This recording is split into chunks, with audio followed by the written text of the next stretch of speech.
Is there anyone who's a whisperer? Is our rat lady also familiar with you know? Loses. She hates them. Is there like a flute? Instead of Pied Piper for rats, she becomes the Pied Piper for slimes. Just to rid the city of them. It terrifies Is it go them. time? We are on. Wow. Our faces are not. We have the starting screen on. I've just brought in our audio. Yeah. Just allow a candid moment. Hi, everybody. Let me get our faces out here. Hi, everybody. Hi, everybody. Yeah, here we are. Well, some of our faces, anyway.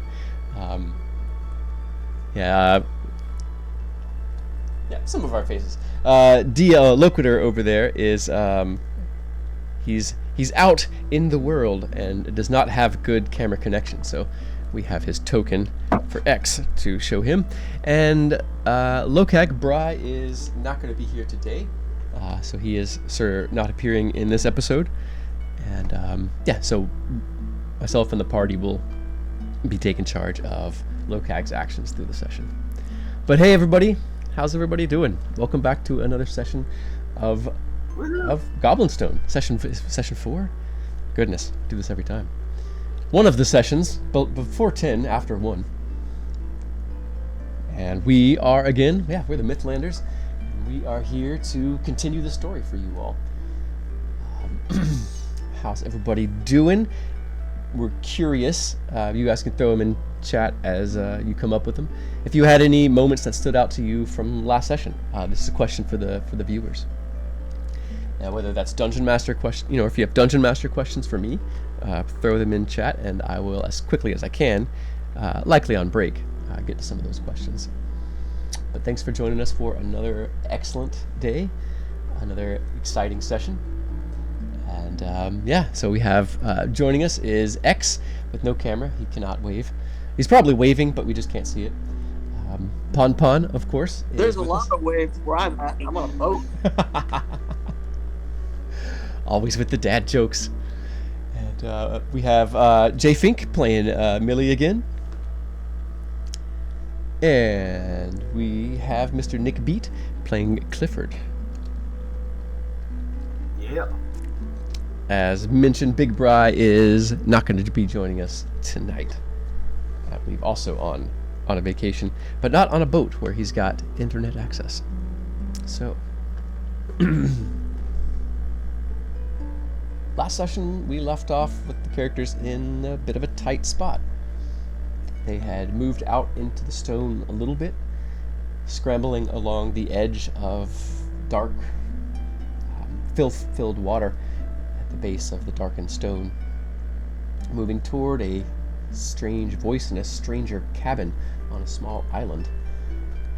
Thinking better of this, I believe Millie began to slip up the cliff face to the next level, spying a few hobgoblins, spotted, but X and the others were ready, and quickly took out the 2 sentries. But not before one gave a cry of alarm, summoning another small squadron of 8 hobgoblins. The party hid themselves as best they could along the uneven walls of the goblin stone, but they were spotted by one sharp-eyed hobgoblin. They're armored in chainmail, shields, long swords, and heavy crossbows. They seem quite prepared for violence, and all things considered. They even seem sort of warmed up. There's a thin sheen of sweat, as if they'd just been training or practicing.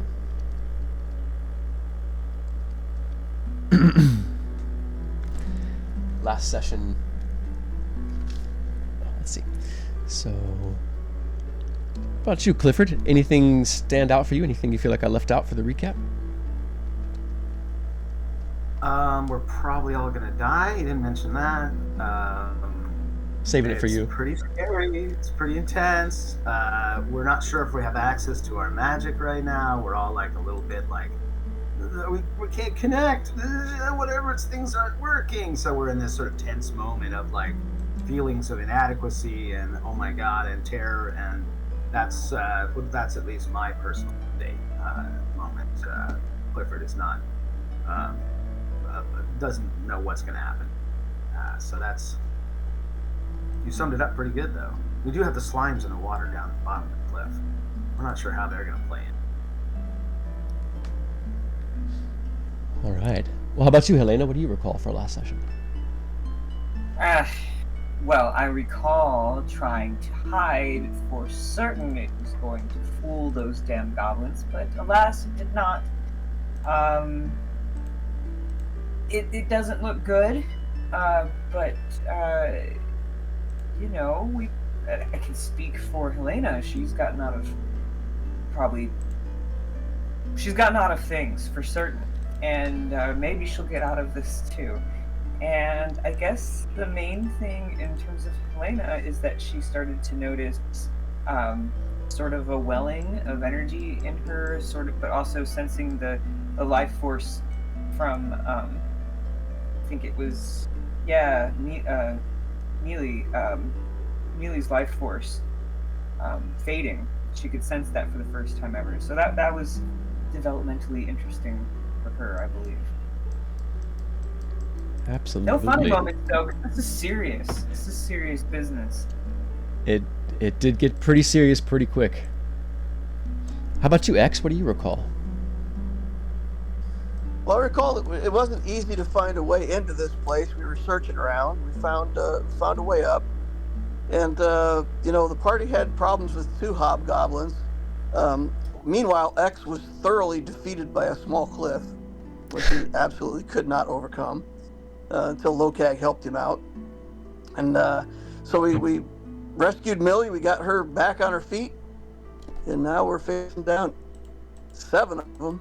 So it feels very dangerous. X is ready. He's he's prepared to do what he must. Excellent. And how about you, Joe? J Fink? Yeah, 2 kind of moments stood out there. We had our first death saving throws here on stream from Millie, and then Lokeg making jam out of a hobgoblin. Yes, a minced jam. There was a definite slash in there from Cliff. And I think it's important to note, unlike some other games that people may have been part of, our death saves stay until a long rest. Indeed. Good reminder. All right. Think making some adjustments in the background here.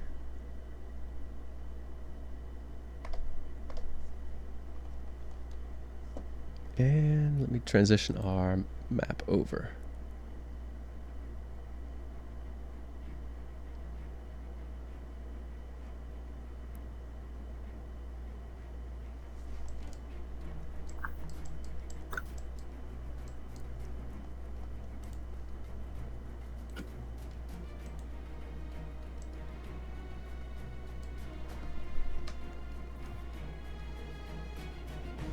Alright, let's go ahead and clear out the initiative, highlight our tokens, and reroll initiative for the session.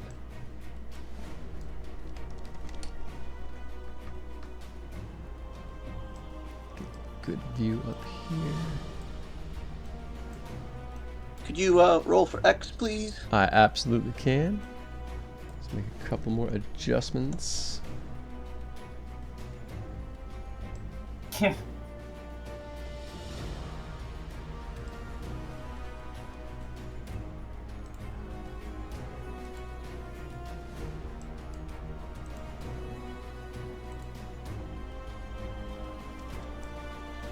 And I'll just throw this out there. Does anybody really, really, really want to go first? No. I do, says Lokag.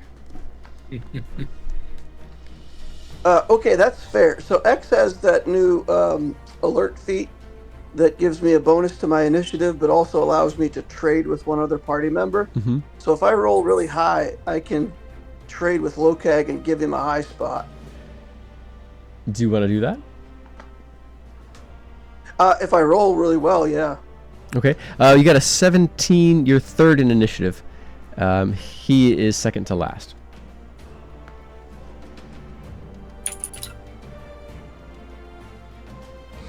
Yeah, I think it'd be good, especially if it puts him ahead of the enemies. He's already ahead of the enemies. They rolled rather poorly.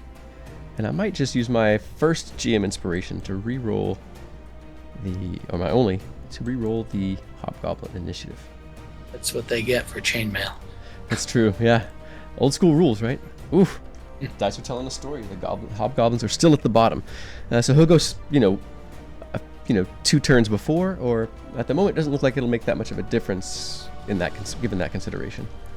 Everyone's going to go before the Hobgoblins. I'll go ahead and trade him because I can. Okay. I think it'll be, just use the ability. All right. Okay, it's like, whoa, what? So, is there a visual effect or anything? What does that look like or maybe feel like to you or to Lokag? I think it's just... I think X would say something like, "Get out of there." And that would make Lokag perk up and act fast. True enough.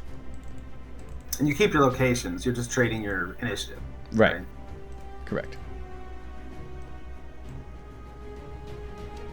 It's a kick in the pants.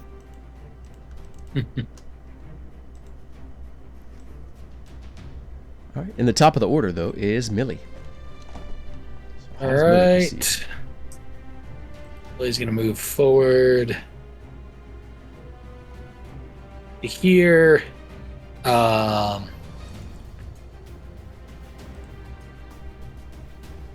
Seeing that hobgoblin, I assume with disadvantage. It's still pretty dark in here, right? Let's see here.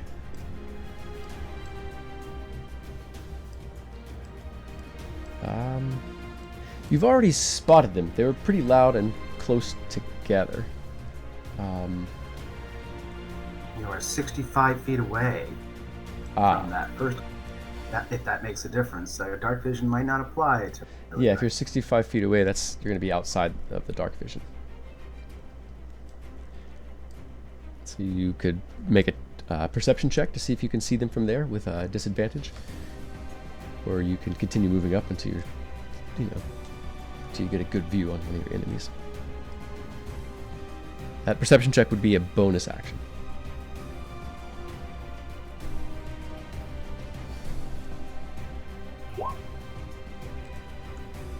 Ooh. Oh. But with disadvantage, that is going to be a 7. You can see the target, but you will have disadvantage to hit them. Okay, that's what I thought I'd have anyway.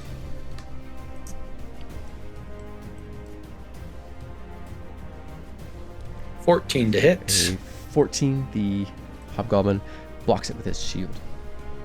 Or no, it slips past his shield. You hear it punch into the chainmail. You hear the Hobgoblin grunt, but you don't think it really penetrated. Okay, and then she'll just say, "We must move," and I'll move my last 10 feet. All right, next in the order is Clifford. Oh boy, I don't like this. I think, wants to take a pot shot while he can. So he's going to reload the crossbow he's been using, and he'll try to take out that first hobgoblin. Okay. Again, I think I have to manage to see him, right? Yeah. Is there, do they have any kind of light source? There is. I mean, it's dimly lit, very dimly lit in this area. So you can see a little further than you could with dark vision, hence the perception check to see if you can get a clear view of them outside of your dark vision range. So I'll see what he's got. I'm going to try his perception and see what kind of luck he's got. Right, that'll be your bonus action. Oh, and it's a disadvantage though, so I just rolled it. Roll a second time, so a 16. Okay, yeah, you can see them pretty clearly. So I can get a straight shot at him. All right, I'll do it. I'm gonna hit it with that crossbow again. That seemed to work. Hopefully, I will hit something. It's 14. I don't know if that's enough, huh? 14 is I going was to hidden, miss. so I think I would have advantage because I was hidden. Yeah. Had you, Did this one I see me? believed you had taken an action during that initial surprise. I'm rolling back through. I see you made a crossbow Oh, did I attack. attack him? Helena made a bow attack. X made a But would he nat have been able to 20 s- short bow tattoo attack. So you But I would had, have been out of it at the time. So would he have been able to see me well, shooting? I once guess you he would- fire, your position's revealed unless you've got a special ability that says otherwise. Yeah, Yeah. so that means I don't get, even though I'm Yeah. can't see. I get it. Damn. Oh well. Then I have a move action. And I think you're right about trying to move. Then none of them have ranged weapons yet. They're all kind of charging at us. They far as I do can- have some of them. They do seem to have heavy crossbows across their backs. Right. They're not using them just yet. All right. Is that cover to the right? There's like kind of looks like a rock or something. I might head for that. This area here. No. Oh, well, no, over here. Yeah. So that would be like to get to there. Yeah, it's just a little bit, risen out of the ground, maybe a foot. If you got prone on the other side of it, it would definitely give you some cover and a boost. All right. Would give you a chance That's to good, hide. then. Yeah. So he's done his action, and he has no. Yeah, he used his bonus. That's all he's got. All right. So next in the order then is Lokag. He's going to lob a hand axe. Or do y'all think he would just dash out? Or take a Hit pot mine. shot? Go for it, Locat. Yeah. Shoot those pots. Does that seem right to the rest of you all? Yeah, I think he'd try to attack no matter what. He throws his hand axe. It misses. And he stomps Damn. toward Helena. No. Well, that's actually probably okay. I'm just very defensive right now. Yeah. Well, next, he's like, "Don't worry, Rat Hasker, or I have you. Stand behind my large frame."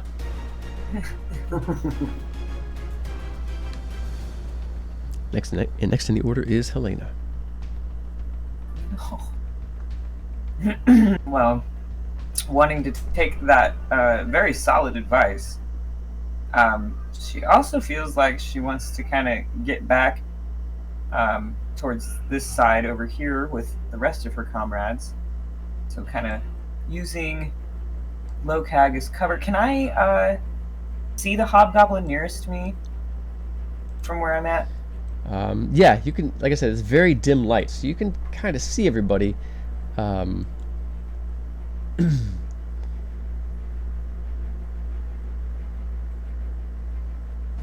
Well, I Same think she's thing. definitely going Perception to. check. Yeah, I'm sorry. What's that? Oh, it's bonus action perception check if you want to Yeah. know. Like, Yeah, if you want to can get a see clear him. shot on, if you were closer, maybe 20 feet, you'd probably get a clearer shot. But from here, you need to make a perception check if you're going to try and get a clear shot on one of the hobgoblins. Does that count as an action? Bonus action to Bonus. make that perception check. Okay. Yeah. Let's do that. All right. 15. Yeah, you're certain you kind of cut the shape of the hobgoblin in your mind out from the surrounding shadow and darkened stone. I'm definitely going to shoot at him with my short bow. All right. Make that attack that's going to be a single roll. ooh, 16. Double check here. come on. Fortunately, a chainmail and a shield is going to deflect that. He manages to pull up his shield at the last moment and block that arrow. I know what I'm bested. I'm gonna take off running, jump down from the crevice, and take off running far as I may, which is 30, of course. And let's see. Is that Q you hold? Yeah. Oh, Mhm. Or right click. okay. Just with the normal grabbing tool. Looks like you grabbed the measuring tool there. Oh, I see what you're saying. Okay. Yeah. That helps a lot more, actually. No, Yeah. now I won't do anything. For viewers who are not familiar with Roll20, there's like little tools to use, and it's easy to get kind of turned around when you're playing the game. Takes a little practice, or a lot, really. So, I'm and as just you can see, having we all still have those to time. deal with. See, 10, 5, 30. I guess here, yeah. Okay, I just have to do it the way I do it. Yeah, gotta do what There works we for go. you. That's what I did. I just sort of I used my eyeballs and counted it. I should just do that. That'll go so much faster. Point at the screen. Okay, got Yeah, it. All right. you're out of sight. X, as your allies continue to sort of fire and advance to the rear, what does X do? I'm going to cast Toll the Dead on the injured one right there. All right. It'll be a D12 if it hits and a DC 13 save. That's a wisdom save, right? It's a con. Give me just a moment. Wisdom, I believe. I believe so too.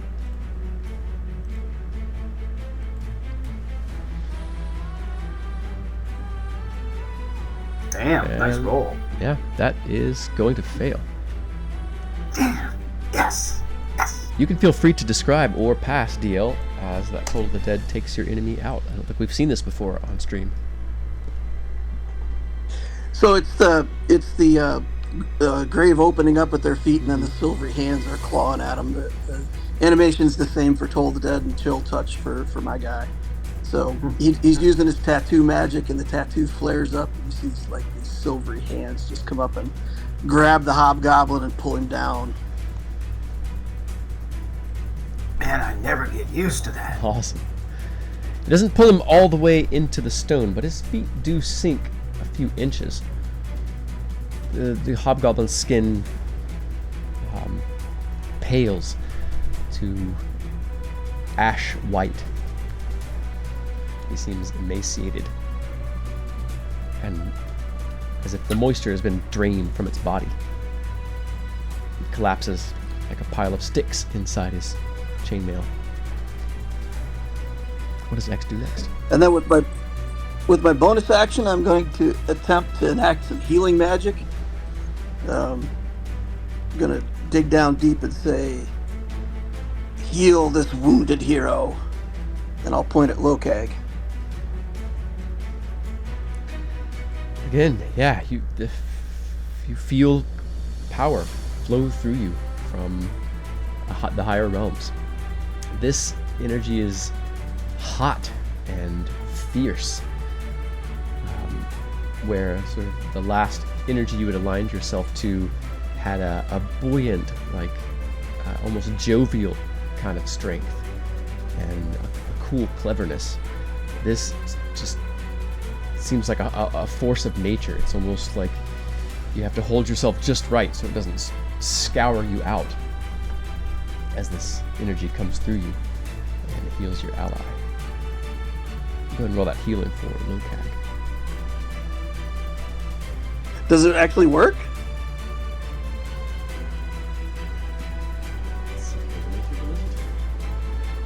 Or wisdom saving throw.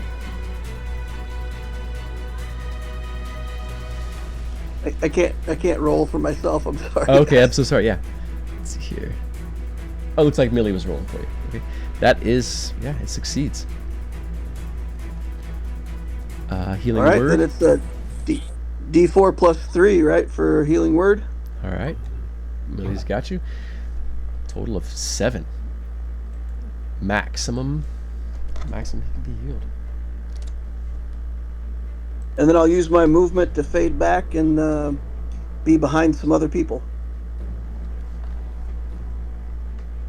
All right, so you slip around behind Millie, or you go ahead back where Helena is. She's sort of around the corner. Cliff has gone a little bit north. So which way do you go? Sort of north or southish as you go eastward? I'll go a bit north. I'll go behind Millie.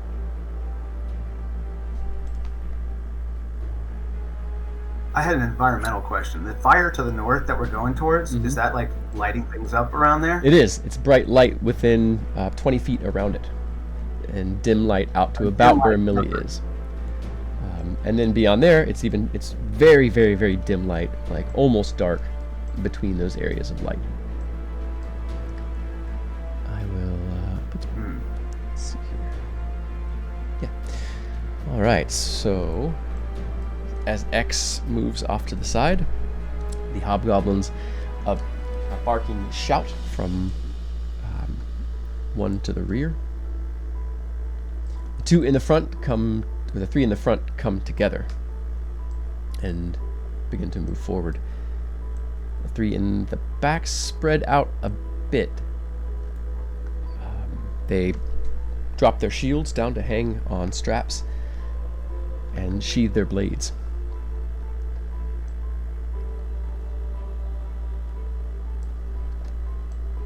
They each, let's see, draw up crossbows. All advance.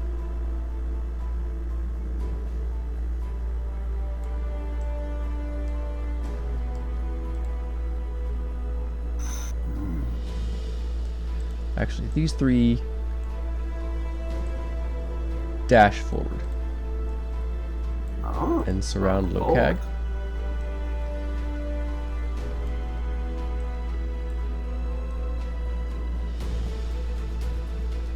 The others continue firing at whomever they can.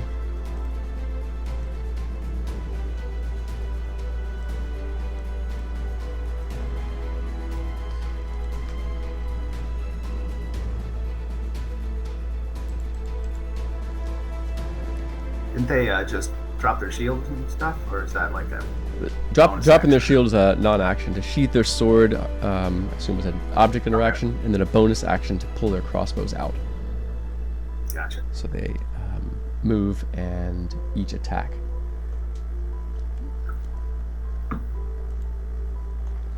A 16 and a 22.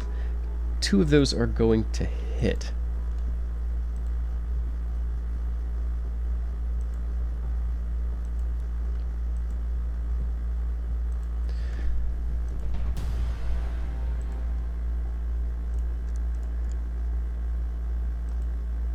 They seem to take expert advantage of the openings created by those up in Lokag's face, menacing with their swords.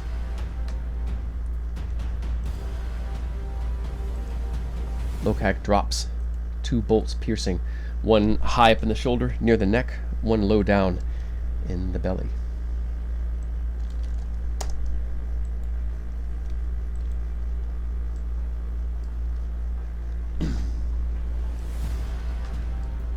You hear another barked shout from the one that seems to be the leader, and of course, Clifford, you couldn't understand some of this. That's enough, boys! They're meat! These ones are good meat! Strong! Let's push him to that corner! We'll surround him. Did he take half damage from raging, DM? Oh, he would have. Absolutely, he did. But let's see here.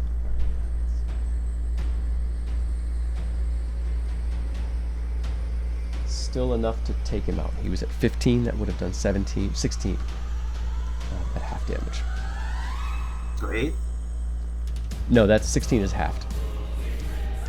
Oh, Jesus. Yeah, that was. Let's see here. It's 19 plus 12. It's 30. 31, so still 15 would have brought him to 0.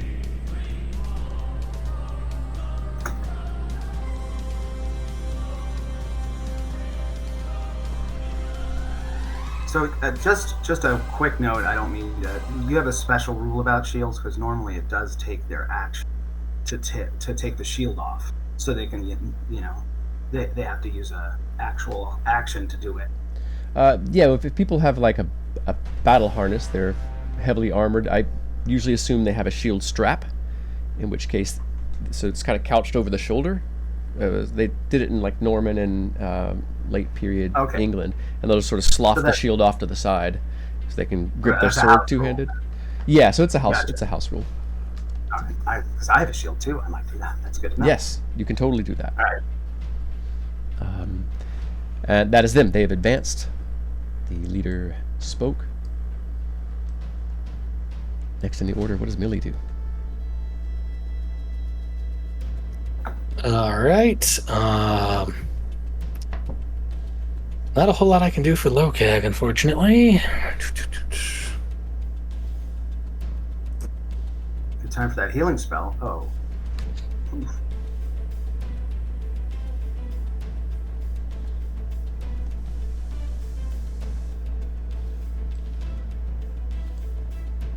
I will just try to shoot the closest guy again and then move. Okay.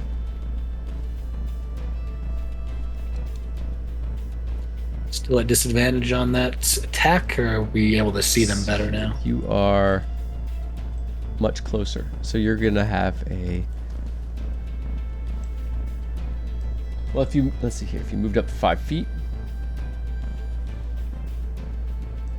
you'd get a clear shot on them. Right, I don't really have any desire to move closer. Fair enough. So I'll fire at disadvantage. 14 doesn't hit. All right.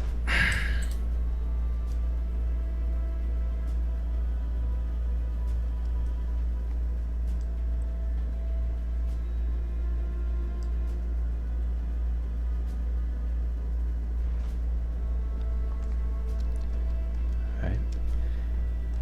I got.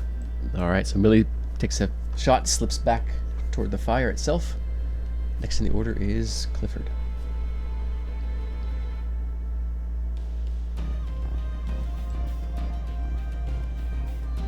Actually, a brief pause before you step into Clifford's turn. Millie, as you dart forward, your attention ahead of you, you can hear noise coming out of holes along the cavern wall in the darkness up ahead of you, the eastern wall.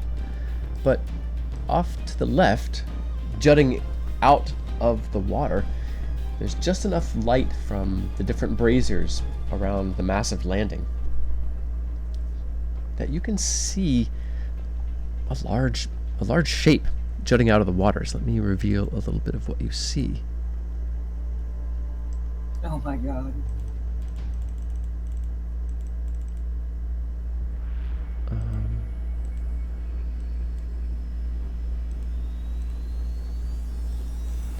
You recognize it, even in dim shapes, because you've wandered the city at all hours of the day and night. But you see the top floor and the sides of the Tower of Ogma, whole and intact. There's some rubble from the surrounding stone on its roof, but the building seems intact. It strikes a chord of hope in you in a desperate moment. Next in the order is Lokag.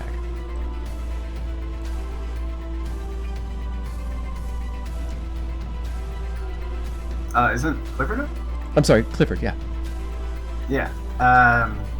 So they're still in this annoying place where I can't quite see them and I get disadvantage.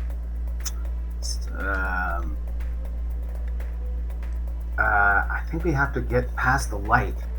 I think we have to get the hell out of here. He's going to get down behind the rocks here and ready a shot with the crossbow when they get where he can see them.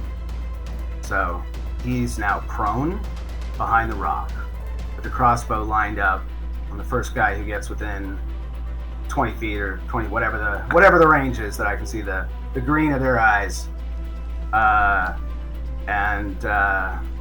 He yells, "Lokag!"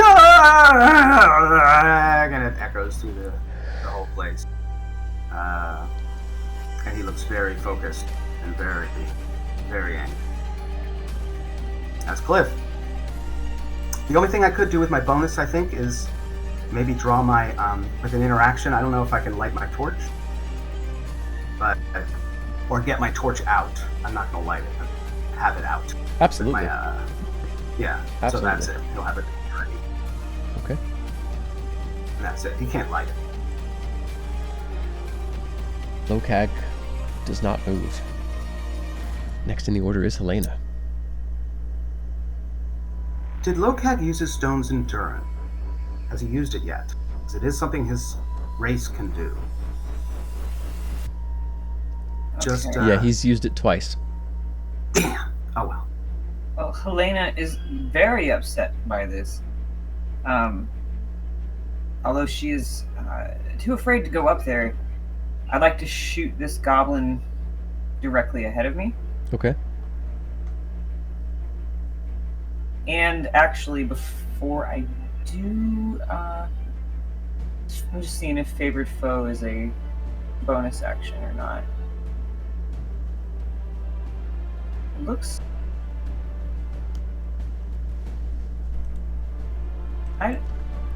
Yes, it is, I think, to apply it. Bonus action? Okay, I just don't see that, but that makes sense. It's not saying it's an action, so. Oh yeah, no, it's the I'm first going- time you hit. It's just when you hit, Just yeah. when you hit, You're yeah. okay. Oh, okay. Yeah.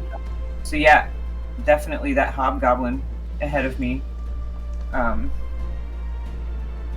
Let's see, short bow.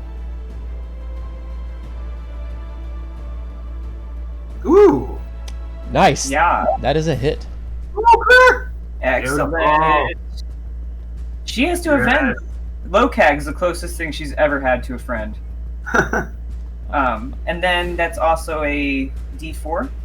Yes, I believe so. Yep, T4. Oh, better than nothing.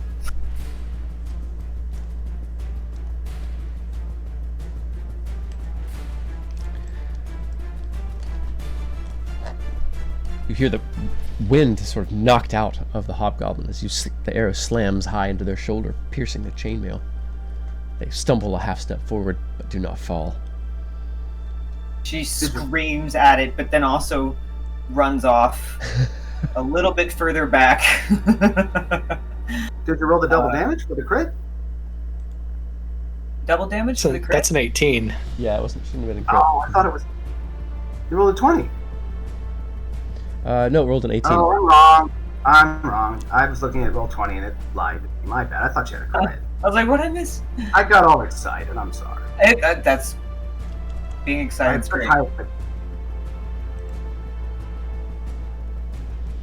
So, oh yes, I was moving. Mhm. So I already moved 5 feet.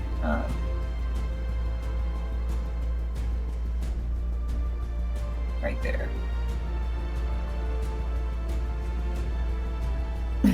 All right, that's the end of my turn.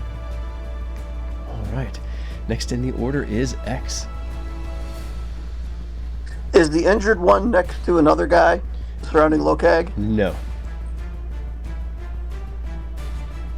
Okay. The injured one's kind of out on his own. There's a 5-foot gap between it and the nearest hobgoblin.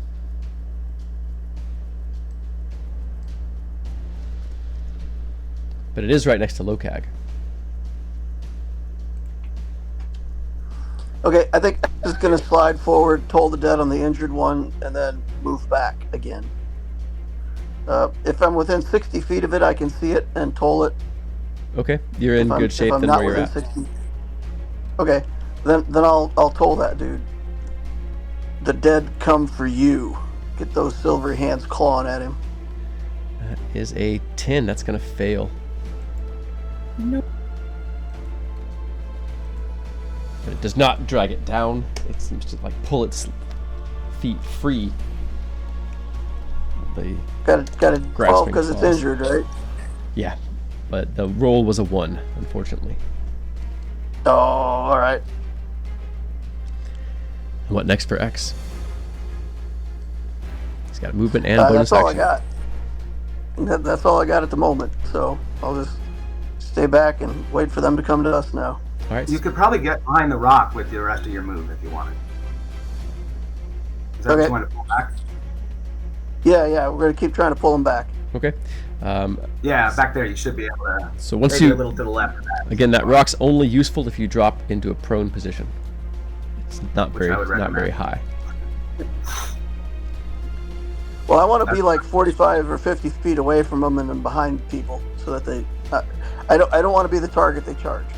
Right. Yeah. Everyone's moved further back, so you can't be within 30 feet, or you will be in front of everybody. You would be the target.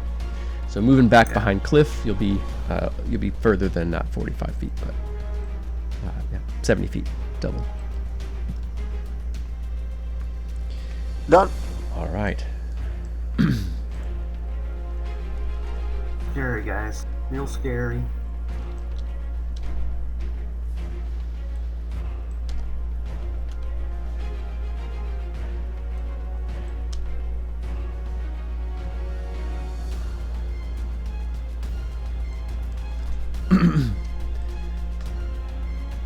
So the two healthier ones, with the unhurt ones, with the with shields, step forward.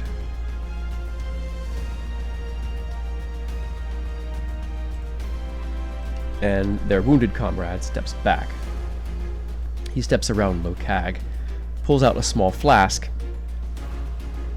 and pours it over Lokag's wounds. Lokag twitches for a moment and goes still. He doesn't wake up, or you're not sure what it is. But yeah, it's tough to see. If you've got dark vision, you could make a medicine, or religion, or nature check if you have dark vision and could see that interaction. Way out of mine. X has dark vision. If it's within 60 feet, I'll roll. Okay. So let's see here. It's over 70 feet away. Something like that.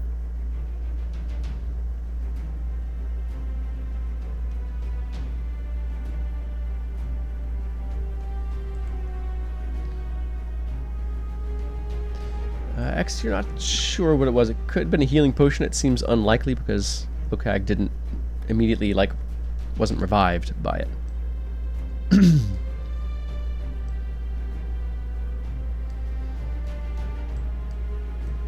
A meat preservation potion. Indeed. Preservative.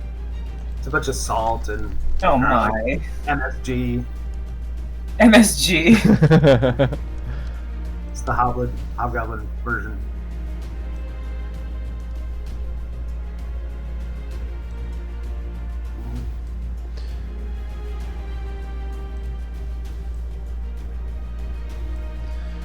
Alright, Millie, as you're sort of backlit by the fire, making a decent target for the hobgoblins.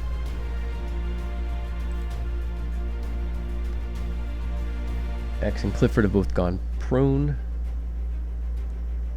So unfortunately for Millie, that's going to be 3 crossbow attacks aimed at her. Yeah, are they heavy? They're heavy, aren't they? They are a 21 and a 22. Oh, no, I'm sorry. Yes, they are. 21, a 22, and then a 7. That's of course going to miss. 122 will hit. Actually, that second one is going to be a 5. It's rolling with disadvantage. So 21 is going to hit. Fortunately for you, there's no others close enough for extra damage, so that's going to be 4 piercing to Millie.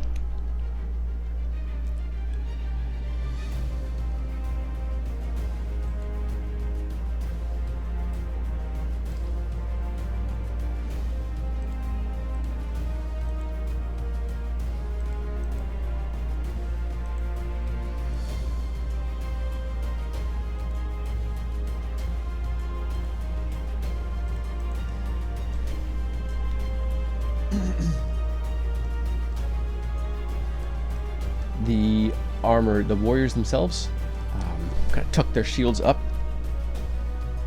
taking the dodge action.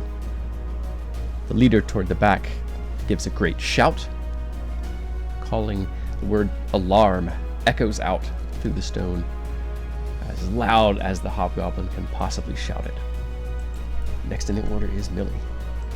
They seem to be a bit more cautious, not overwhelming you with their quickness and their numbers. Some of theirs fallen. They seem to be taking a more tactical approach with you all now. Would any of those trigger my ready? I don't know if I can see them now. Let's check your range. The range on the bow is 100 feet. Do you want me to do a perception or something? Or Yeah, if you don't have, yeah, go ahead and make that perception check. all right, try that. Let's see. What? 14? 14 is a success. You can see. All right, I'll do my ready then. Is that at disadvantage or is it straight? I'll just... Oh, that's going to be a single roll. Okay, well, I rolled a 1. So... All right. Go ahead and roll a 1d6 for the mishap table. Oh boy. So, Good time. so viewers, I have a small mishap table for critical fails in combat. And I rolled a 6. Is that good? it's yeah, no, it's good. It's better than the others. Oh. Mm-hmm. Okay. I love not knowing results of things when I roll them. It's just so much fun. It's like whimsy. Well, in dropping the crossbow down, quickly sort of reloading it, pulling the cable taut down all as quickly as you can, you pull some muscle in your forearm. You're going to get a -1 to attack rolls until you make a short rest. All right. Take note. Bob, stupid crossbows. Damn, hobgoblins don't know how to make crossbows. Next in the order is Millie. All right. Looking out, do I see these goblins any better? Not really. All right. Then I will continue attempting to shoot them from afar.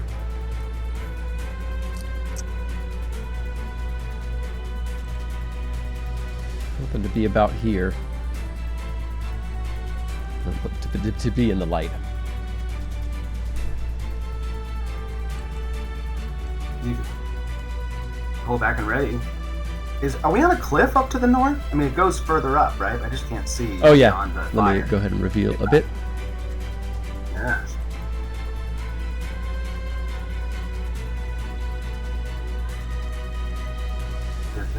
Reality reveals itself as the world is drawn in front of our faces. What madness is this? I swear there was a cliff there just a second ago. No more openings. Can you all see into the walls? But the guttural sounds of grunting and struggling, as maybe two figures wrestling, can be heard from the north. Some folks certainly don't seem to be interested in the alarm that was called by the hobgoblins. Perhaps leadership is not entirely unified throughout the stone. So, Millie, you have your options. You can ready your action, move forward and attack, or anything else you can think of. Dart to the north and explore, or anything else.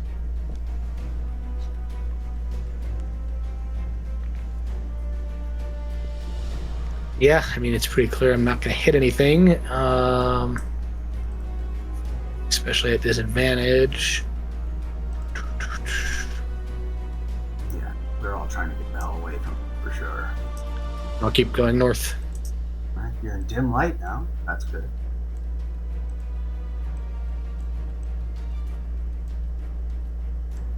All right, let me reveal a bit more.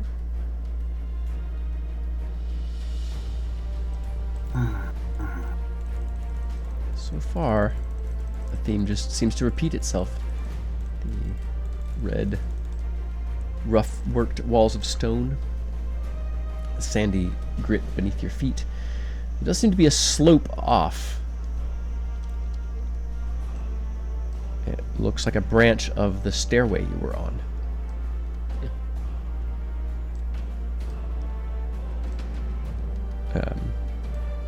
Or perhaps it's the top of the stairway.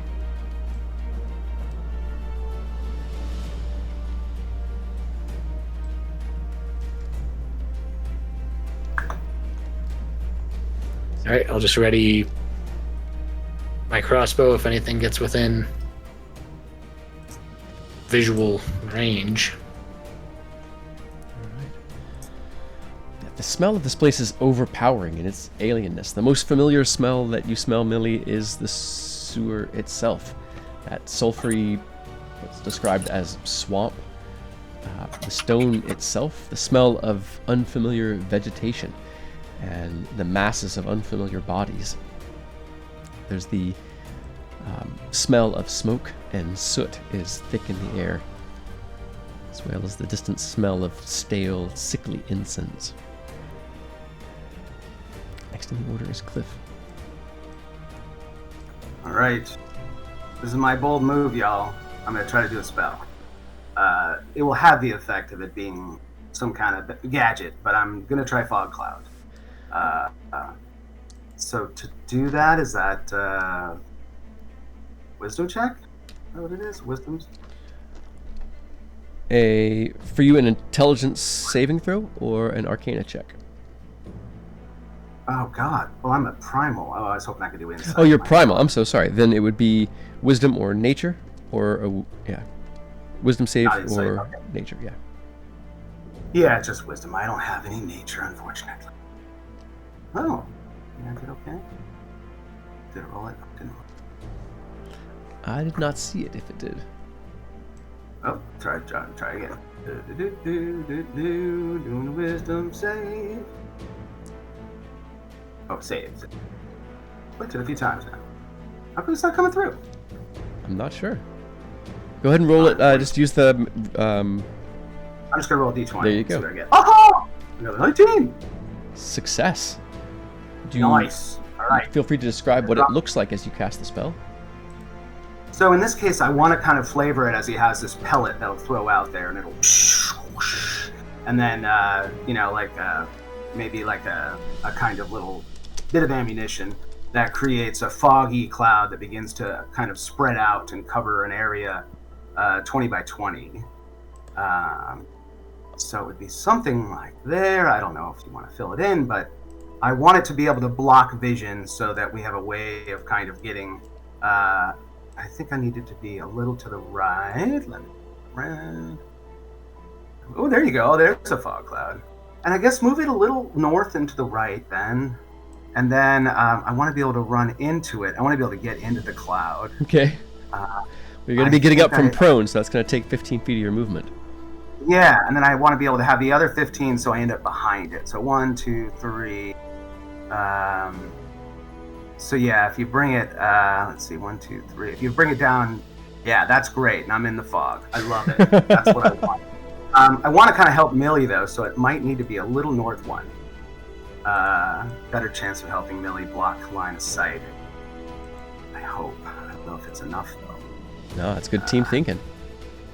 Yeah, so there's some fog there. I'm hoping when they come through the fog, they'll be lit up. So that's the best I can do. I do have the torch that I took out.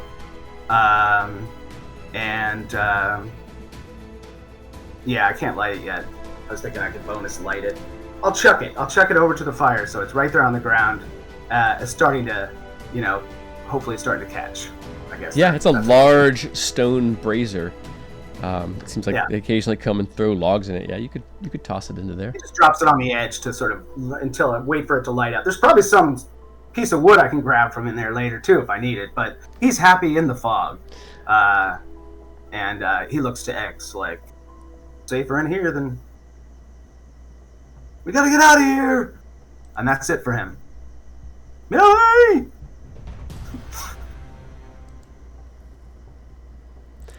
Next. Helena! Don't worry about Helena. Get the hell out of here, Helena! Next. Go into the fog! Next in the order is Helena. Well, her strategy is going to remain consistent. She's going to continue moving in towards her comrades while also shooting at the hobgoblins. With the favored foe, is that just one foe, or is that hobgoblins in general?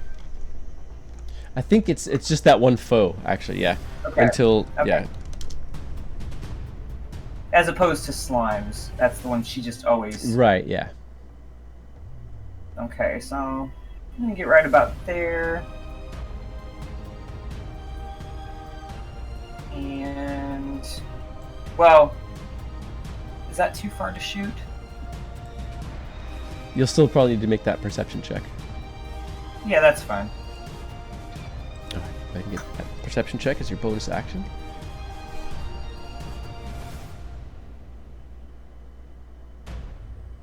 $19? Success. Yes. Sharp bow in the face! Ah, probably not. 10 is gonna miss. Oh well. Sails dangerously close to the hobgoblin's ear, but misses. A quick thing I made a mistake with. It's 20 radius, so it's actually, that fog cloud is twice as big as we think. I don't know if you can make it 40 what? It should be 40, yeah. So, yeah, that should be pretty sweet. And maybe move it down into the right. Yeah, that's about good, though, guys. I don't know if that'll change Millie. I don't know if you can get into the fog, Millie. I mean, Helena. If you can get yourself into the fog, you'll be safer. You might be able to reach it now.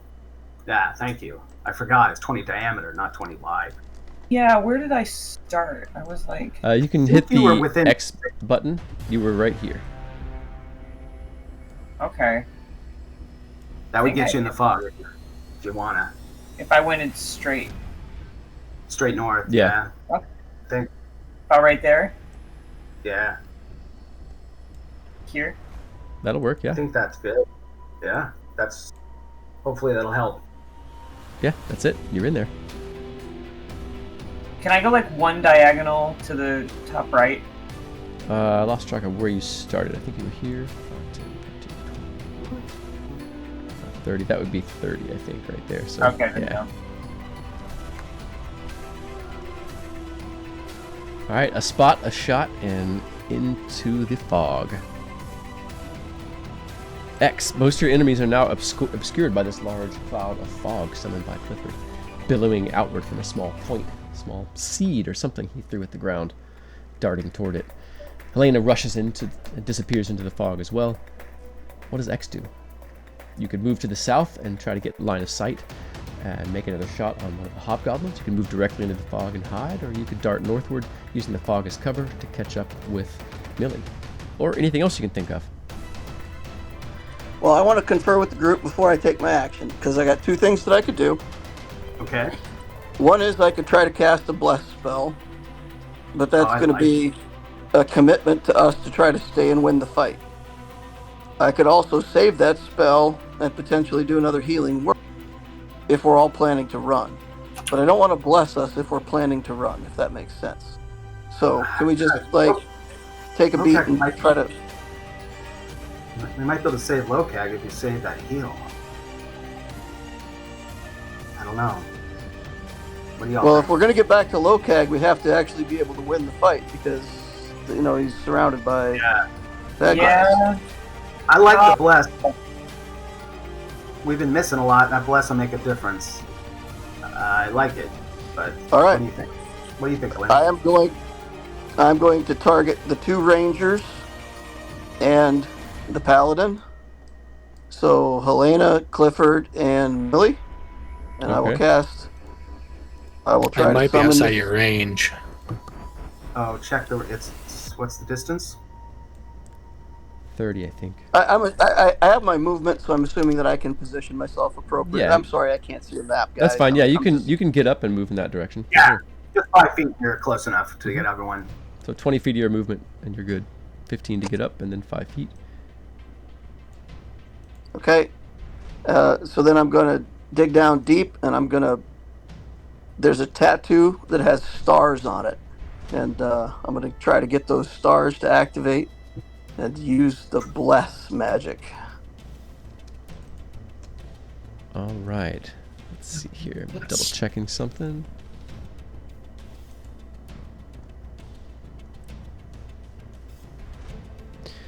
Okay, so again, that's either going to be a wisdom saving throw or a wisdom saving throw or a religion check. I think my wisdom save is probably better, so if somebody could roll that for me, It should be the same. I'll roll a d20 for you. See what it does. 11 plus... should be +3. So 14? I think that was... Success. Enough? Yes! Yes! And again, it's a different energy than what you had previously been connected to. This feels, there's almost a savage and frantic purpose that feels like it pours out through you with this. It's feels less of a bless and more like a drive sort of feeling. I'm going to use these. I'm going to use pink to indicate who has pips on them. So that was Helena, Clifford, and Millie. Yep. Okay. Everybody, not me. All right. You still have a little bit more movement left, 10 feet. What else might you do? I'm going to stick toward the edge of the fog with the idea that in future turns I can step out, toll somebody, and step back in. Okay. You can't quite get into the fog from where you're at, but you're moving toward it. You're right behind Clifford, who's right on the edge of the fog. Let's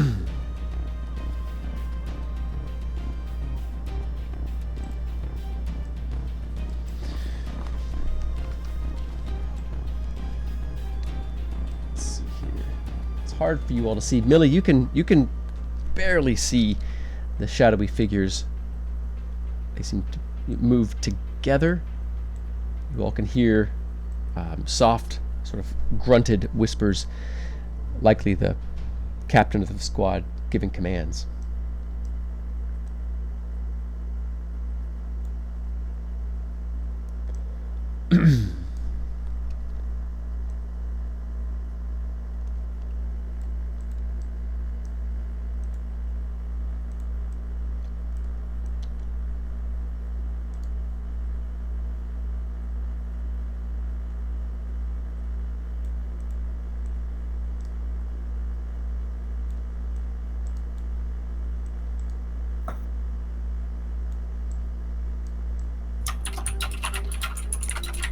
One of them is able to see Millie. You think the leader, the one that keeps talking, and attempts to fire a shot at Millie. So there's some light playing on you. For a natural 1. Millie, would you like to roll the d6 for mishap for the hobgoblin? This will be the second mishap for this hobgoblin. That would be a 1.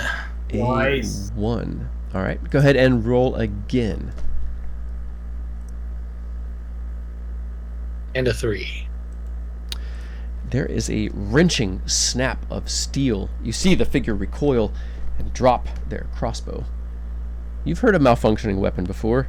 You've listened at, hung over the wall, watching the guards and the trainees to be, city watch practice, and you've seen the crappy weapons that they practice with break occasionally. So you know the sound of a crossbow that broke, malfunctioned. You don't think it hurt the hobgoblin, but it certainly does not have a ranged weapon anymore.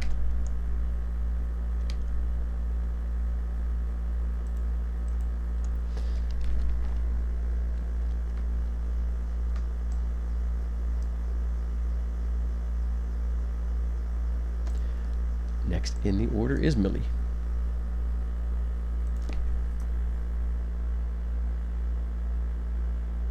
All right. Put the fog cloud up. Going to run back into it and draw my blade.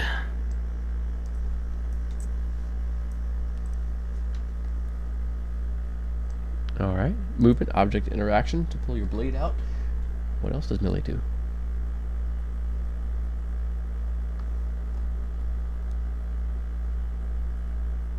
searching deep within the strange kind of heat of this triangular coin, she's going to try and cast Searing Smite on her sword.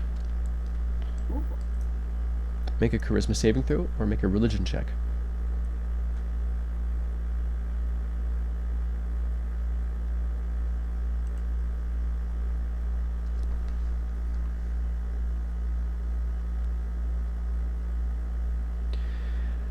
You feel power coursing through you like a spear of light flowing through your brain, down into your heart, through your hands, and into your weapon.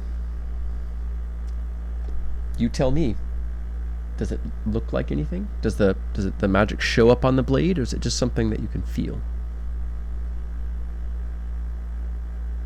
Blade just kind of glows, and so there's like fog lights kind of a deal, bright lights in a fog kind of an area now with this glowing weapon.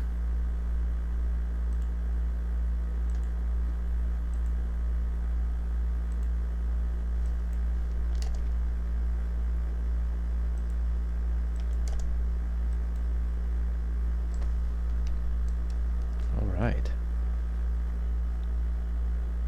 And you still have an action.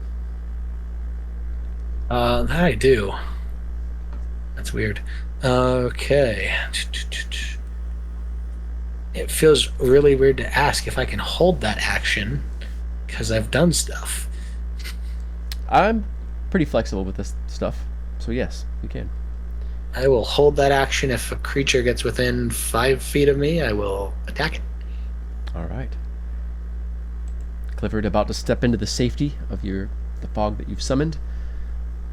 What does he do next? Gee.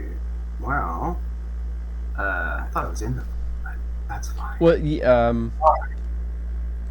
it looks like you're. No, that's all right. Yeah, you're not fully in it. You're like, Yeah. partially. It does. It works for me. I'm between them. Right. I hear them. I'm just gonna do a little measuring. I'm trying to think of the best way to mess with you guys.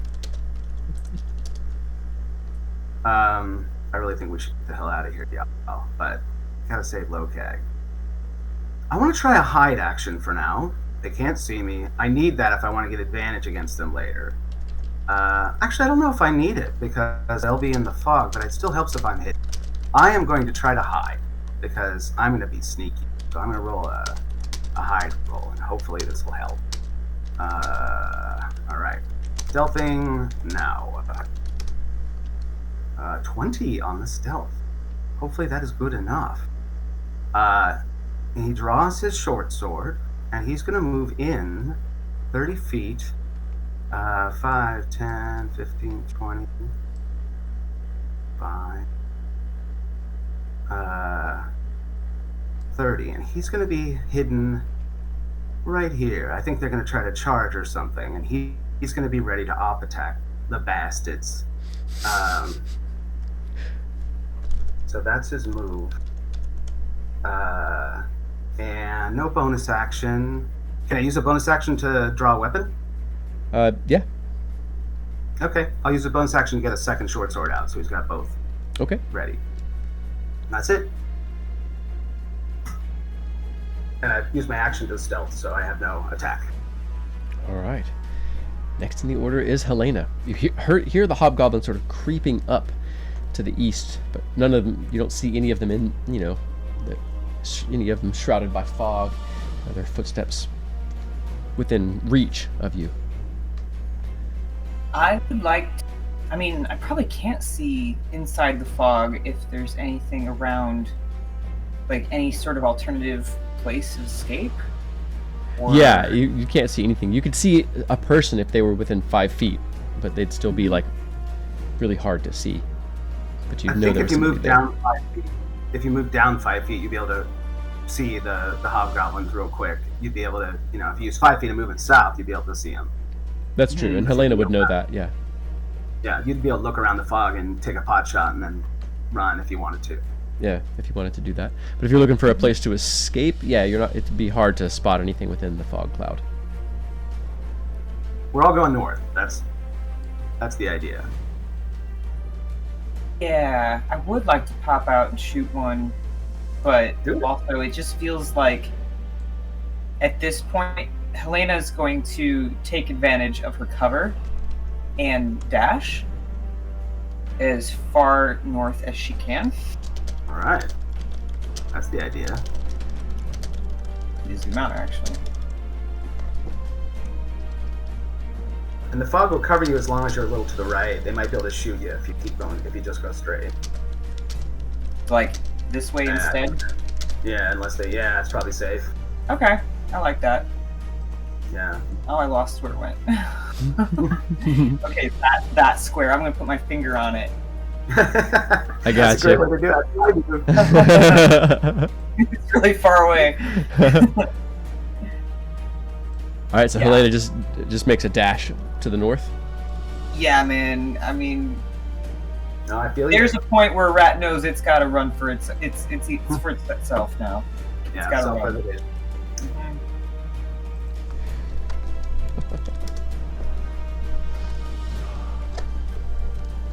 All right, that's for Helena. Next in the orders, does Helena say anything as she dashes out of the cloud past X? Follow me if you want to live. Next in the orders, X. Did Clifford go forward or back? He went forward into I the went fog forward. cloud.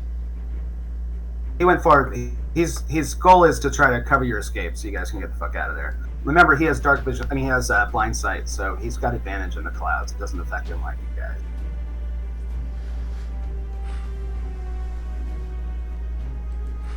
Mechanically. I think X is gonna move down to where he can see one of them. He'll cast Toll the Dead, and then he'll move back into the fog cloud with 35 feet of movement. I think I've got just enough to be able to get there where I can see one and then move back into the fog cloud. Okay. That looks about right. All right, so that is going to be a wisdom save for the hobgoblin. It hasn't been hurt yet, so that's not going to be D12.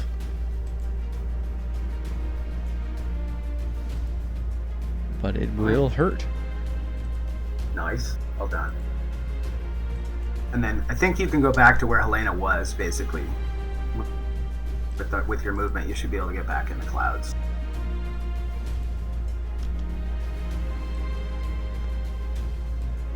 That would have been 30. Well, he didn't have to go there, though. He could have done diagonal. If you lose a little arrow thing, he could have gone diagonal to there. Okay, right cool. here. Yeah. Yeah, and then he could diagonal into there. That's what I'm. And I've got 35 because Wood Elf, so that helps. Oh, sweet. So one Perfect. more north, and he's in the clouds. Perfect. Yeah. Perfect. All right. And they should all have advantage on us unless they have some special senses I don't know about. Correct. Yeah. And that's it for X. All right.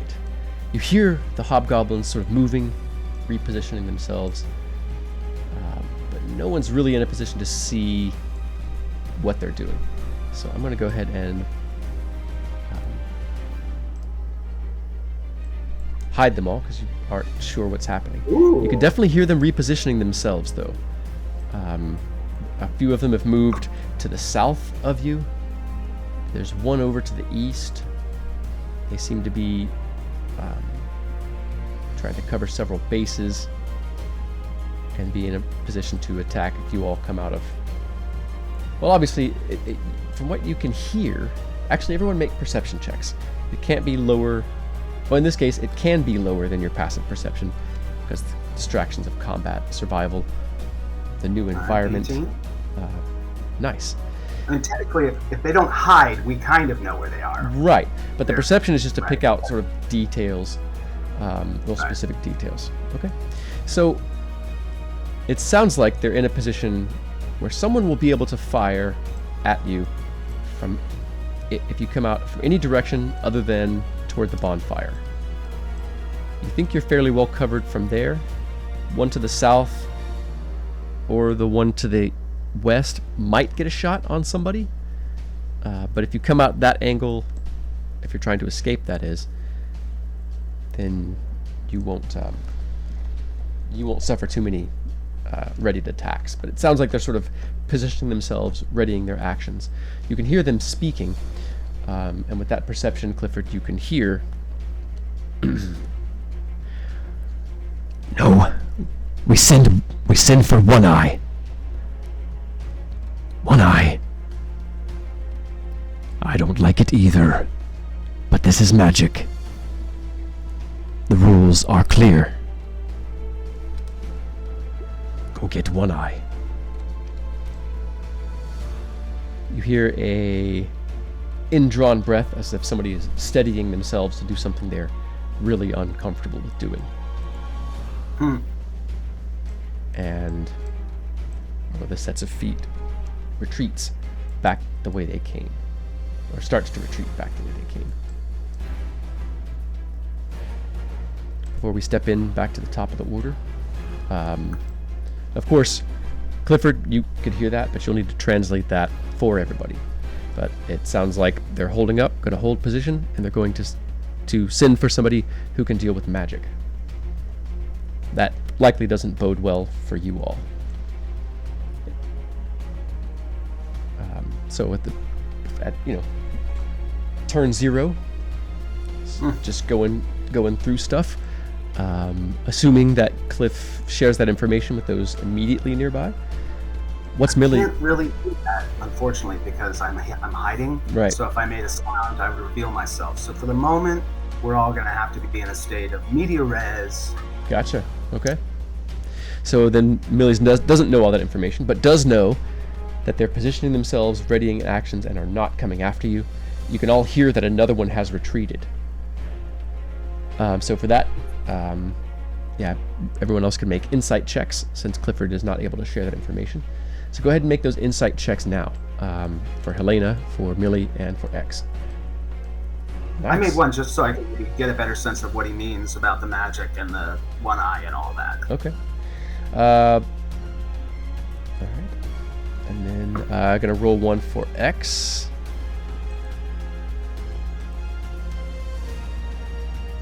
All right, not too bad. So, Millie and Helena.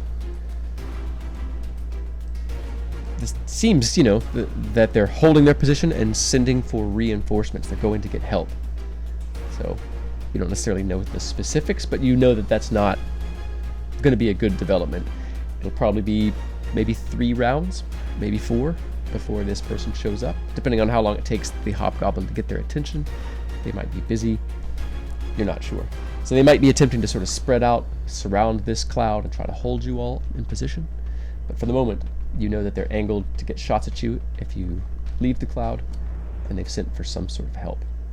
Clifford, the other thing that Clifford picks up is that they're afraid of this wizard. They don't want to ask for the magic user. They don't want to ask for their help at all. But you also kind of sense that it's not just that they're afraid of him. There's a pride thing. You kind of felt that. And it sort of reminds you of that sense that they're not all united within the stone, and there's some divisions. Like, obviously they're all under one banner, but there's still going to be groups and factions and stuff like that. So you think you put your finger on one of those fault lines just now. Gotcha. Good to know. Yeah. So what's Millie going to do, if you think, on her turn, just briefly? Stand here in the fog, waiting for this thing to attack. Okay.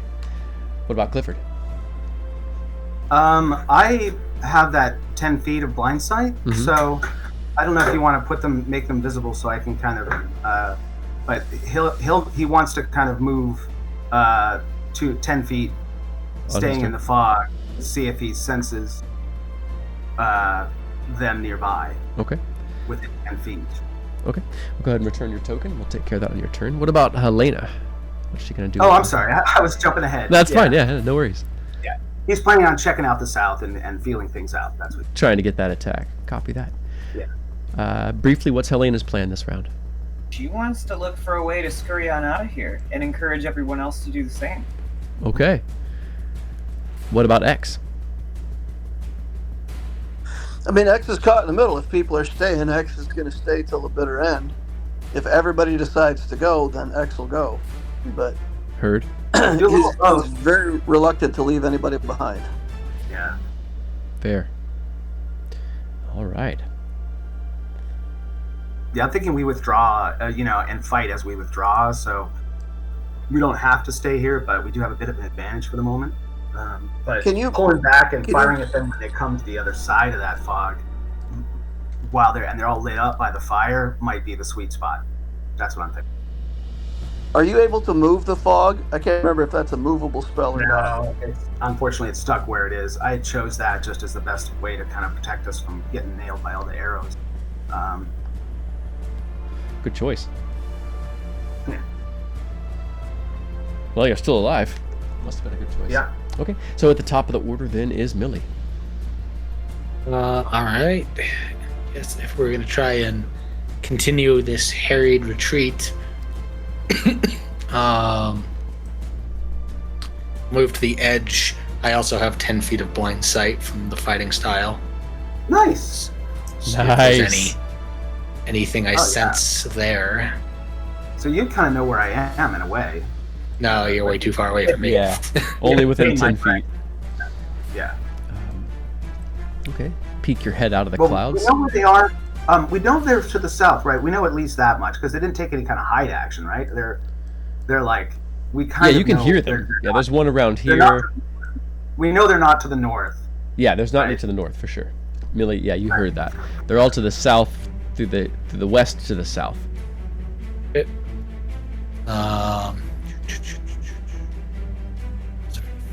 So I'll keep heading north. Okay. As you come straight out, you do suffer another attack. Oh, actually, let's see here. Nope. You hear a frustrated curse and a warning shout. Likely the hobgoblin who no longer has a crossbow. Millie is safe for the moment. You do feel exposed. See that one? Let's see. Actually, yes, you do. As you step out, they've dropped down. They're kind of standing. The cliff sort of it steps down before it drops, plummets, and they've kind of stepped down and they're crouching. And they're watching you. And you can hear them sort of shouting to someone else. You can barely see, but they can't really target you. You can just tell there's someone else there, but that angle through the fog cloud. Give it the universal sign for I hate you and keep running. I'll use my common sign language to tell it it's an ass and keep running. I'll dash.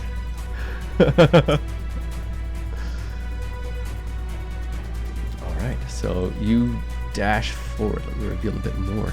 The sounds of rough and shouting combat gets louder. You can hear the heavy sounds of fists slamming against bodies and bodies slamming against the stone ground.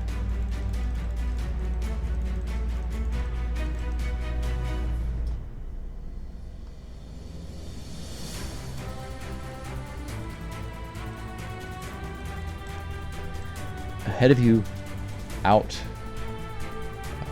jutting out of the water, looms the Tower of Ogma. I'm trying to see if I can see any, I don't know, things that jut close enough to the land to get to from that tower. You can make out just a little bit. Let me go ahead and show you at least the cliff line, because you can make it out because everything beyond the cliff line is very dark. So you can tell where the cliff is. And it does look like there's a piece of land that juts out. There's maybe a 15-foot gap between the edge and there's a balcony. If you remember, there's a balcony below, but at least to the roof, about a little less than 20 feet. It's up, though. So if someone would have to throw somebody or be able to leap or... but if you remember, there's also a balcony on the eastern side, down below. So you may be able to leap down to the balcony, perhaps. Could be useful. Could be. Does Millie shout that back, or is she just lips pursed and dashing ahead? I think just dashing ahead. Hey, these things don't know our intentions too quickly. Yeah. All right, so Well, Clifford's gonna move through like he's one with the fog. He's still hidden, and he had a hide, so I believe I'm gonna get an advantage on a stabby stab. Yes. here, let me double check that. Stealth. It was 20. With my That roll. is, yeah. It seems unaware. All right. It's looking. It's looking in your direction. It has a sword. Yeah. Has its sword up, sort of ready to swing. Shield tucked up high underneath its nose. Jeez, I got a 12. 12 is going to miss. You slash along the shoulder of its chainmail. It All right. Bonus action, offhand. Oh, crit. Oh yeah. see, yeah, Yeah. it cannot see you, so it is still a crit. It does Nice. get its ready to action. It's going to be with disadvantage, however. Oh, ignore this. Now, I don't know if it does because it can't see me. So it can't. It has to be triggered by something you see. So I don't know if it gets one. I don't. but It's not it's up to you. necessarily how I rule it. It was ready Okay. for Okay, you know, yeah. ready to make an attack on anything that presented itself. Just because it can't see it, it knows you're there. You just hit it with a sword. Okay, yeah. But it's with disadvantage Well, and still, you take- and it's going to miss with a 6. True. All right, 1d. Oh, I forgot to roll the crit part, so that'll be 8 damage. Oh, and I think that would miss with the disadvantage, so I'm okay. Oh yeah, it misses you entirely. Whew. And yeah, you managed to okay, so it slash makes- it deeply with a short sword. Yeah, and I think the math is wrong. It's only 5 hit points because I don't get. It's my offhand. Right. Okay. So I have moved 10, and I will move now back 1, 2, 4 to here. That is his full move after his stabby stab. Yeah, that's all I got. Nice. All right. Next in the order is Helena. You saw, you see Millie sort of darting ahead, peering off into the darkness toward that large structure. It looks somewhat familiar to you, Millie. Oh, sorry, I forgot to bless. I don't know if that'll make a difference in the first attack. So it would have been a 14. I don't know if that would make a difference. Would not make a difference for this one. Okay. Anyway, don't forget your blesses, everybody. Yeah, good Count your call. blessings. Good call, though. Yeah, good call to remember that. Yeah, so far nothing has jumped out in front of Helena. You haven't spotted any tunnels or anything to slip into, but you'd have to stop and make investigation checks and move at half speed to spot anything like that. At the moment, Millie has sprinted off ahead and is looking at this dark, squat structure jutting up out of the swampy water below. Would you say she is running ahead with like purpose, like knowing where she's going, kind of thing? Millie? Yeah. It's a question for J-Fink. Yeah, I think so. Okay. Because I'm just, Oh, that's a Millie. Helena's just basing it on context clues. Like, she kind of feels for the first time in her life like a little bad that she's not staying back and helping, but also her instincts are like run. So she's going to follow Mealy and keep her eyes peeled, I suppose. And I have a prepared action if anything does jump out to shoot it. I guess I can dash. Well, I don't know if I want to get that far ahead though. Yeah, you just move 30 and ready. That's good. You're Yeah. pretty far away. Mhm. And they're all lit up by the fire if they come that way, hopefully. Yeah. Okay. Yeah. So she's, she's not going too far ahead just in case, Okay. but also, trying to look for our next move. Look ahead, for our next move. Okay. My heart is racing here. Yeah. So 25 feet. Are you? You still got 5 more if you for your full movement. Okay. And then you dash or ready. Ready. You said you're going to ready in action, right? Okay. Yeah. Okay. Do you say anything as you come up closer to Millie? Coming up here. There's a temple ahead. We might be able to get onto its roof.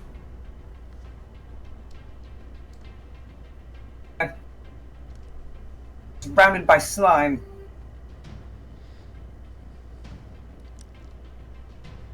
Either the slimes or the goblins. Yeah. Next in the order is X. So hearing the voices up to the north, X is going to go pretty much 35 feet straight north and see what I see. And if I don't see an enemy that's looking almost dead, then I'll proceed with a dash action and move another 35 feet and try to catch up with Millie and Helena. Okay. Yeah, you're closer to them. You're within 30 feet of both of them. Do you say anything? Does X say anything as he gets up closer to them?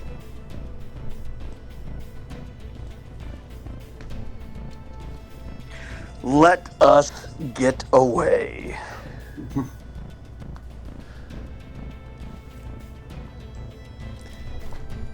All right. So nearby. I wish Cliff luck.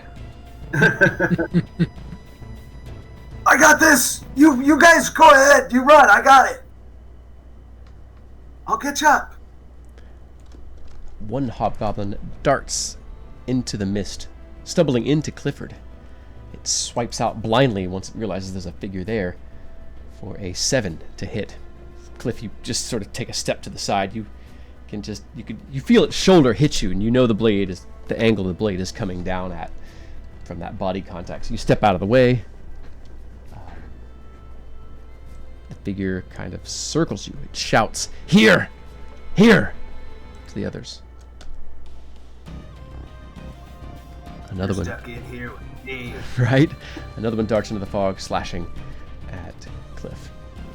This one for a 16 to hit. Oh, I don't know if that... Oh, that hits, because I don't have my shield up. Right. 16 hit. It's going to do some extra damage from the... They just take great advantage of each other's actions. So it's going to be a 15 damage. Are you sure when they can't see me it still works? Yeah? Because that'll drop him. If it doesn't work, then he has 1 hit point left. But if being hidden doesn't matter... It doesn't, yeah, it just says when it hits with a weapon attack, if that creature is within 5 feet of an ally of the hobgoblin that isn't incapacitated. Yeah, and he's left down. So that is going to drop Cliff.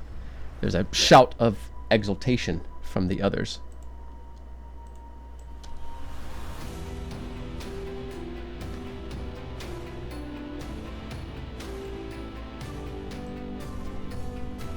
And the last thing, Cliff, that you hear is the heavy footsteps of other hobgoblins moving in your direction. Next, let's see here. Now, a second ally fallen, 3 others darting forward trying to find any spot for you to escape to. Millie having spotted what seems to be the best port in the storm. I think this is a good spot to pause and take a short break, let some of us step up and stretch our legs, and let our viewers sort of stew on the drama for just a moment. And certainly in a tight spot. Certain destruction behind them and all around them, but a beacon of hope in the Tower of Ogma standing still after all this destruction. Perhaps the safety and succor they need will be found inside, if they can get there. So let's take a short break and come back to it. I'm going to step away for just a couple of minutes and grab some more water. And let's see here. Pon Pon, are you good to hang for a couple minutes till I come back? Yeah, sure thing. All right. And when I pop back in, I'll check in with chat too. I hope you viewers are having a great time. I know that the Mythlanders are having a great time, so thank you. We'll be back here in just a few with the game, but some of us are obviously going to stay and chat, but we'll take a short 10-minute break from actual gameplay and before we get back into it. So, all right. See y'all in a few. And it's kind of funny that if I have a look at Helena here, my HP reads 17 out of 19, and I've never felt more schmuckish in any other campaign before in my life. I'm just doing what she would do.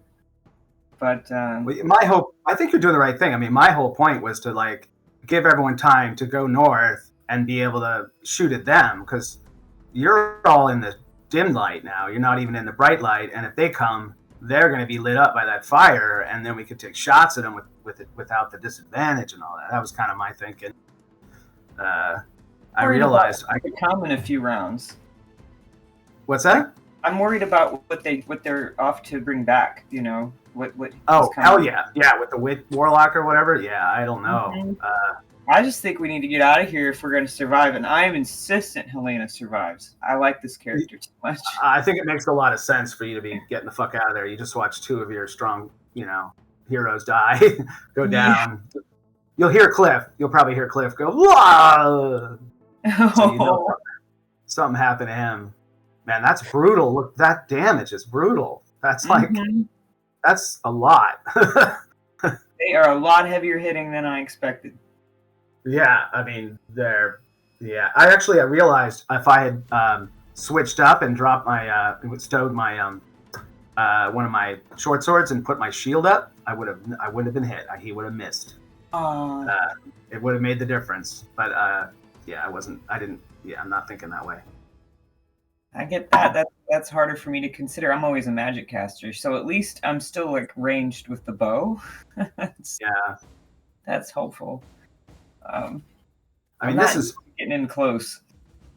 Yeah, well, you're doing the right thing with the bow. I mean, that's how you do it, is you kind of hide, wait for people to come, and it's great when you're a rogue because you get that bonus action hide, You can, like, quick hide and shoot and always have advantage. I miss it. That's what I am in my other campaign. I'm like, I get confused when I can't hide. I'm like, what do you mean? Anyone can hide. What do you mean I can't have sneak attack? What are you talking about? I'm being sneaky right now.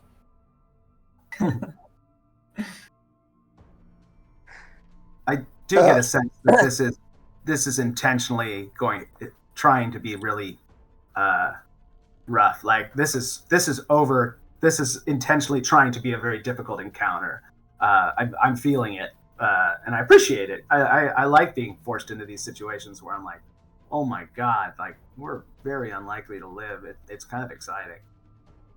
Yeah, DM said that this campaign was going to be like, being an expert mode in a video game. So yeah, it's rough. Do we have a way to get across to the tower? Do we have I know I have a rope. X has a rope, but I'm just curious if Helena has a way, or if we have a better way to get across than just a rope. Man, I've got my gray potion of questionable effect. Be right back. Yeah, she's not a fan of oozes, which we're surrounded by. Which is still, it's a favorite enemy. She doesn't really have a whole lot except for her hat. And a bottle of slime. And a chess set worth 50 gold pieces.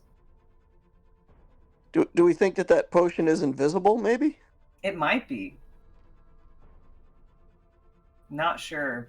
I was just told it was gray.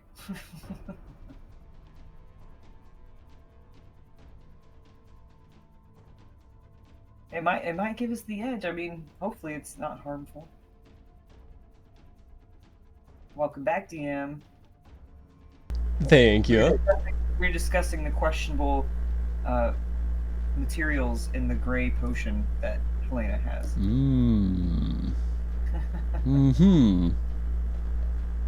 Could be very interesting.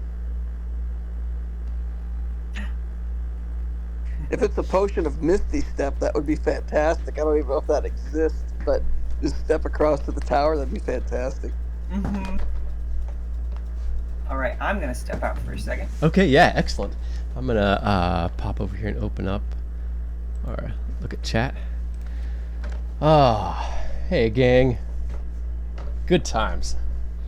Things are pretty intense for the characters, eh? Scan through, say hi to everybody.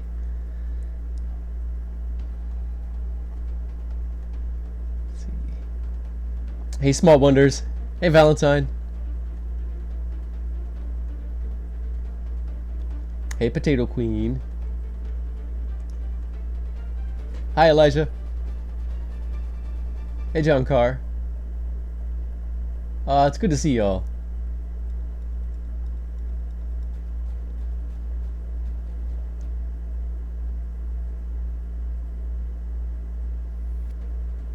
Oh yeah. Oh no, I'm sorry. fog's That's gone.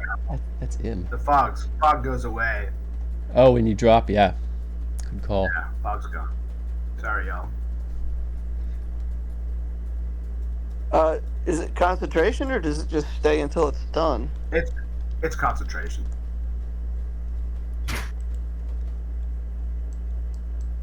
I did, DM. I just want to say, I realized I could have flipped my shield on, and the attack would have missed if I had put a shield up, but I didn't think about it. Yeah, It yeah. would have been different between dying or not if I flipped the shield on. It would have been exactly enough to not get hit. Right. So, the Well, irony. so not to lost be on me. clear, yeah, I generally think of unequipping something as a non-action. You can just drop it. If you've got good Yeah. equipment, lanyards and straps are part of that, and so you can drop it and it's still part of you. But re-equipping the shield will still take part of your action economy. Is that a object interaction then? I would allow that, yeah. To wield it. Got it. Mhm. Cool. Yeah, if it's like strapped on. Yeah. Let's see here. Like a bonus strap on.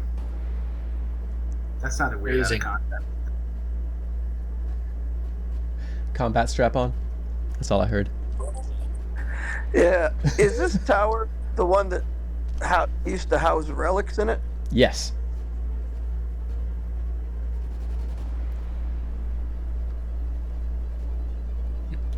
It is indeed.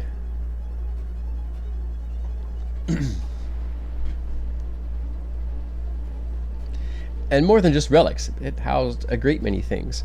The clerics, priests, and priestesses all lived there. There was a great temple at the top. The sanctuary of Bridget, where one of the relics was kept, which was the flame of Bridget, an eternally burning, blazing white flame that was thought to invoke sort of creativity, inspiration, and community among the people of the city. Unfortunately, you don't see its bright white light blazing out from the top floor right now. Bridget's flame seems to have gone dim. Perhaps by the crash itself, or perhaps by the meddling of the locals within the stone. So it just kind of stabbed up through the bottom of the stone. Yep. Where the stone crushed every other building in the center of the city. The Tower of Ogma, built by one of the Tuatha De Danann, known as the Thinker, the Builder, and the Architect, is still standing, keeping up to his promise that that as long as the tower stood, Arabelle would stand, and no force beyond the ending of this world would destroy the tower. At least according to the myths that Millie is fairly well versed in, and part of the legends of the city.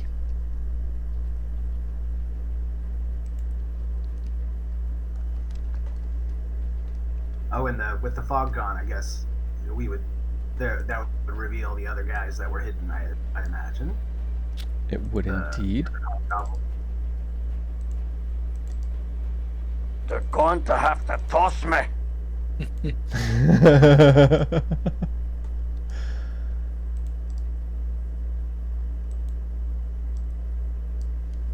seems that the wounded hobgoblin that you all originally saw is the one that slipped away. Can barely make out their shadow here, and they also would have moved on their turn.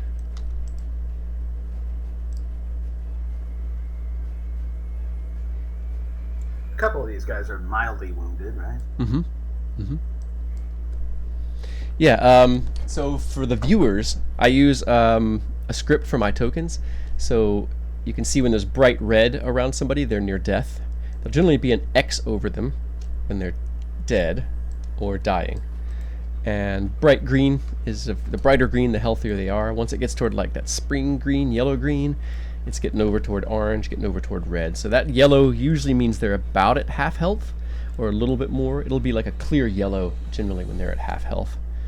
And then once they're below half health, it starts getting toward orange and red. So I don't generally deal in numbers with hit points and monsters and stuff like that. And I encourage my players to also avoid saying, "Hey, I only have 10 hit points left," and instead try to make it more a part of the game. Gauging the health of each other. So as a GM in general, I think I tend to add more mystery and obscure more mechanics than I think 5e is really built for. It does kind of, I think, come from older editions. But all my new players seem to like the combination of like new and old school stuff. So, yeah, so heck yeah. Well, it looks like we are all back, I believe. X? Locator with us? Oh yeah. Excellent. Okay, Yep. I can see everybody else. Yep. So, before we jump back into it, you all see two things. The fog evaporates as Cliff is dropping to the ground, and while this is happening, there's the hobgoblins that were, with bows drawn, charged in, dashing up,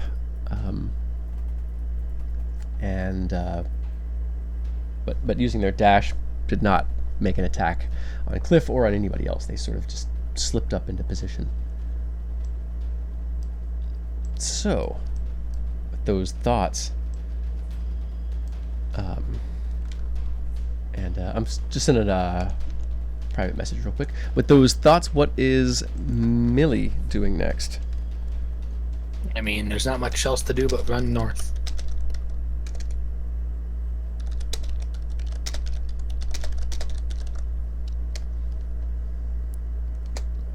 All right. How about Helena? Oh man, we are abandoning this like a sinking ship. All right. And how about X? He's gonna turn and fight them all, but no, he's not. He's gonna run. Man, you had me for a split second. I was like, well, really? All right. Let's see it. But that's probably the better idea, not to do that. All right. Change the music out a little bit for something a little more stimulating. And coming back around to the top of the order is Millie. All right, heading north. I'm gonna start with my 35 feet.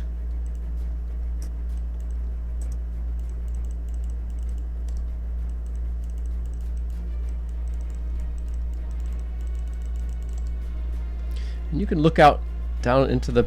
You can barely here and there see the glistening surface of the waters.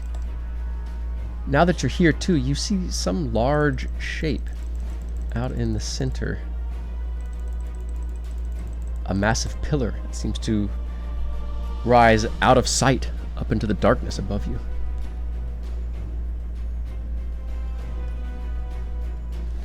You can see more of the coast to the north. You can see a little bit more now around. Cam, you want to show the map on stream? Yes, thank you. Go ahead and bring us over to it. And let me zoom out a bit. Just zoom out a bit to show what you all have seen so far. Coming out of this cave here. This is the Tower of Ogma that you can see. But off in the middle of the swampy area, you see just the sort of bluff sides of a large, what seems to be natural stone pillar that rises up out of sight, out of the waters, and then out of sight in the shadows above you.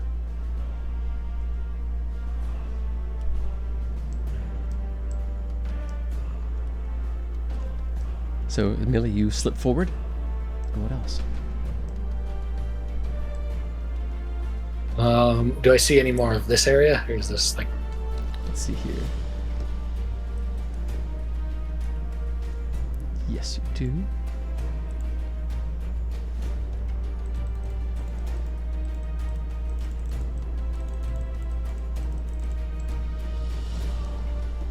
Switching back and forth between my movement tool and my reveal tool. The walls are definitely wreathed in shadows, the uneven carvings. You see a bit of light coming out of this area. A large, rough-looking ladder climbing up into a cliff. Here, it sounds like an argument between two thick-throated voices. You hear threatening tones as they... Towards them. Okay, I'll do another 35. This way. Dashing. Alright. Reveal a little bit more.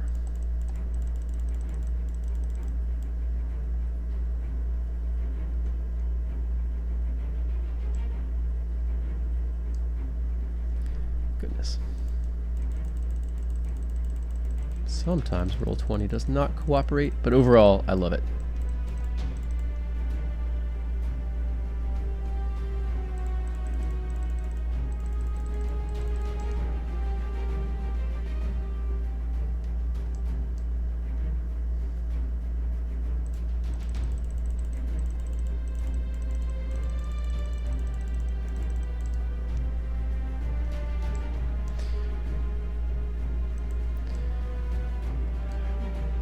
Nervously, you realize you haven't seen another patrol, which generally tells you that you're about to see one. But at the moment, that one has not revealed itself. You can look over the cliff and you could barely see the outline of the balcony below. See kind of more along the roof.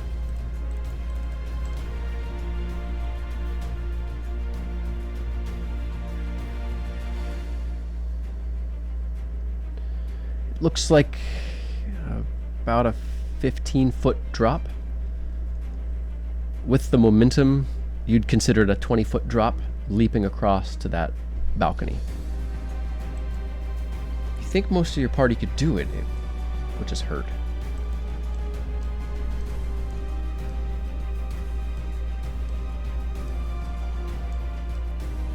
Alright, that's me. I've got no bonus actions. Clifford, if you want to, let's see here. Well, let's go ahead and make that public. You can just roll that death save for Clifford.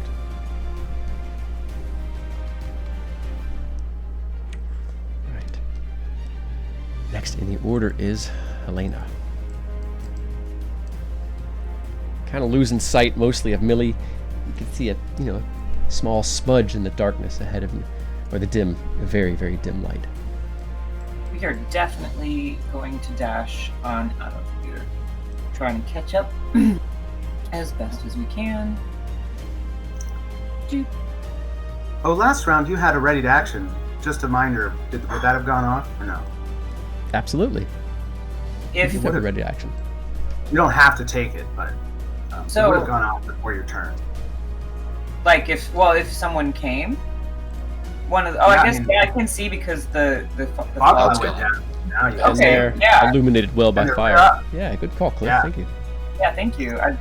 Sure, no problem. Fog. Yeah, forgot about it too. Yeah. Can I hit any of them? I'm dead, so I can pay attention to all the big picture stuff down in my body. See, the game doesn't stop when your character hits 0, viewers. Remember that. So peaceful. You can It's help. like this is just a game. It's not even real. It's that meme where the person's like all the graphs and charts around her. It's just like Oh yeah. Starbuck, I think. So good. I think it's from the OA. I think it's the lady from the OA. Looks a lot Oh, like- okay. Okay. that was a weird show, the OA. So, Ollie, yeah. Goodness, Ollie. Helena, you are in range, so you're looking to attack that one? Yes. All right. You quickly knock an arrow, draw it back to your ear, and let fly. Let's see that attack roll. Blech. I want to use my inspiration. No, I don't. Never mind. Okay. Needs to be a better. If I haven't clarified before, I for the viewers, I use inspiration at my tables. For those of you who haven't played at my tables, you get a card. You can use it as a reroll, or you can use it to roll with advantage once per session. But generally, when you use yours, I get it, and so that gives me another one. Everybody starts with one. The GM can have more than one potentially, but can only have Can you use 2 at a one? time. Can you use them on other people? Like if you get attacked and you make them reroll? No. Just for yourself. Yeah. Yeah. All right. So Helena, with that attack, is going to miss unless you want to use that inspiration. But you said no.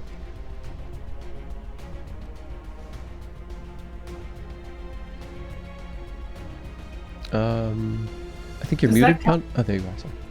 Does that count as my action since that was prepared action from the last round? No. Oh. Well then. Okay. I'm gonna try to shoot him again. Okay. Without my inspiration. All right. Still not Oh, using God. inspiration. At 12. Jeez. Don't forget your bless. You have bless on both of those attacks. That's what. Oh, that's Well, how right. much- A D4. Oh, So that okay. 13 maybe hits if you get lucky. Okay, let's Possibly. do. Hmm. 16? Yeah. 16 is going to hit that one. He did not have his shield up. Was Is that the Nice. shooting a bow. the first one? Because it First doesn't one matter. hit.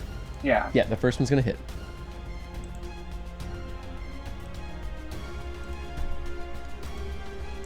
All right.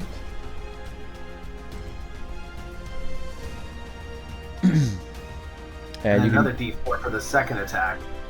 that's yeah. right. Bless 2, the blessing. Oh yes. All right. That's another 3 for the second. A 15 is not going to hit, unfortunately.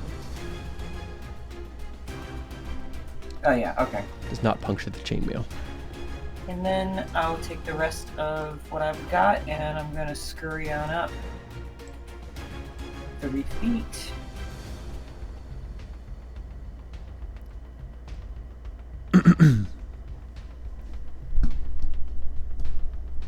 Shooting behind and running forward. Perfect. Next in the order is X. Move me 70 feet north in the most advantageous way. So move and dash 35 feet each.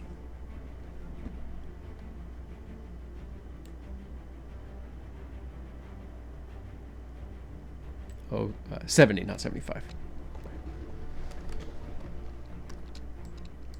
All right, anything for your bonus action? I don't really have much I can do with my bonus action. Unless I can like drop a flask of oil on my way to try to make it slippery. That's, I guess, something I could do, but not much to do with the bonus action. Yeah, if you make a sleight of hand check, I might let you drop a flask of oil.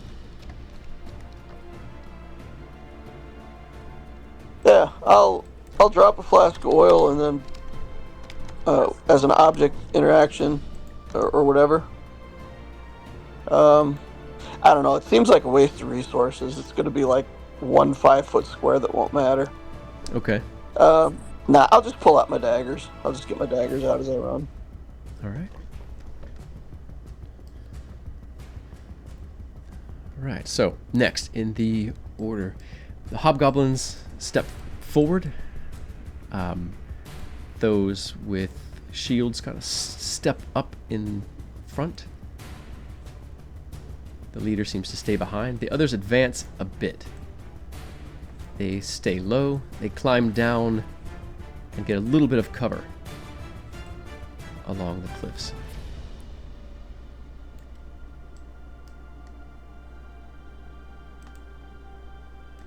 Each pulling out crossbows. Let's see here. But not near a light source, they're going to have to make their perception checks.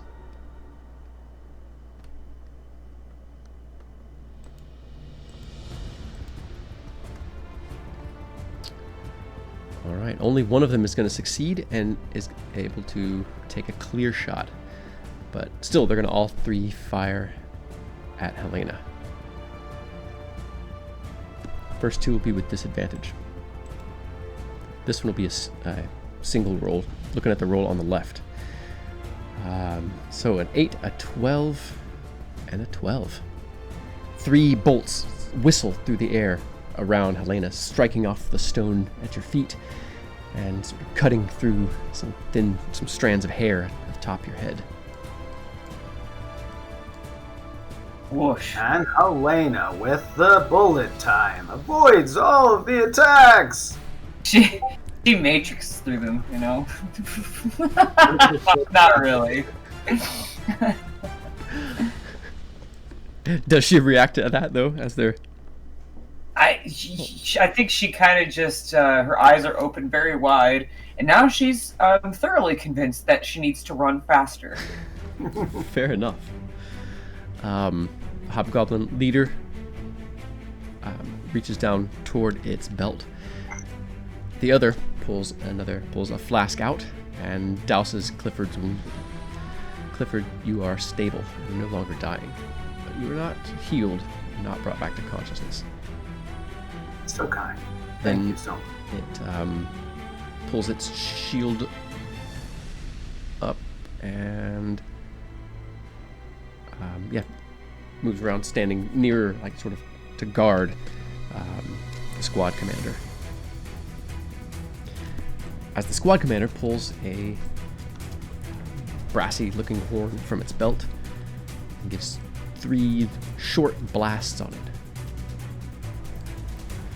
Millie, you hear the argument up that ladder turn into confusion. Several start shouting, and you get the gist of one quieting the others. It seems like that horn got the attention of whatever's within. You hear shouting from this direction as well. I'll go ahead and reveal. As you look over, you realize what looked like a fold in the wall is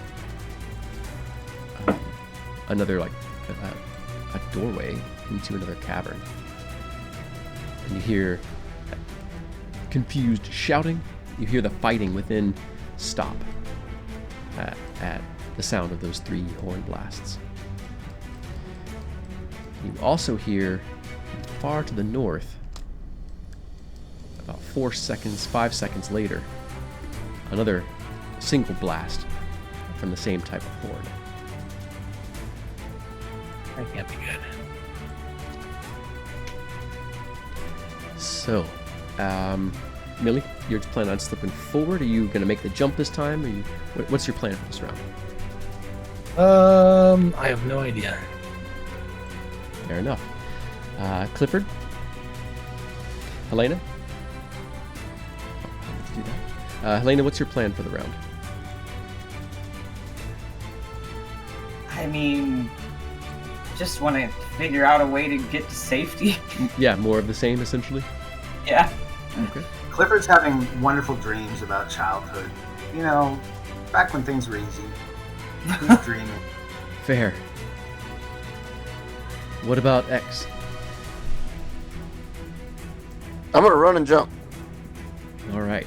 So at the top Problem of the... is we're not going to get to the place where it's jumpable Next without round. a dash.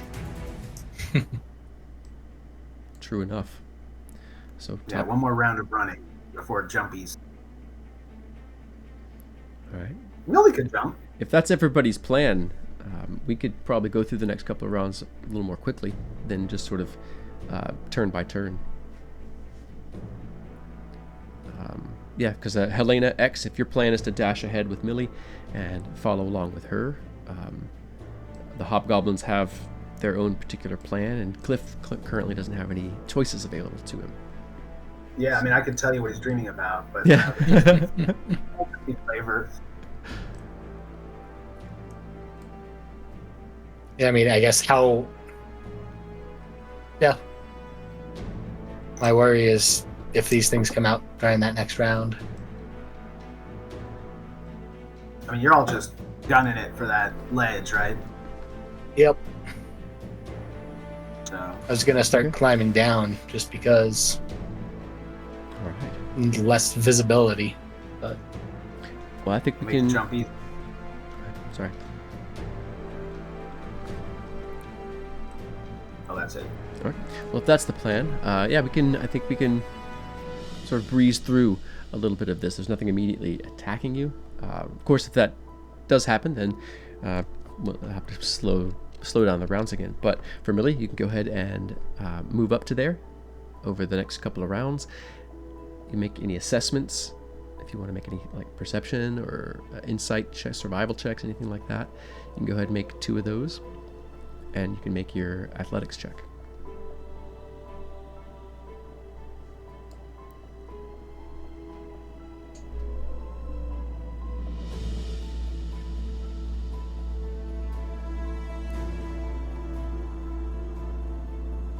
I'll burn my inspiration for that one.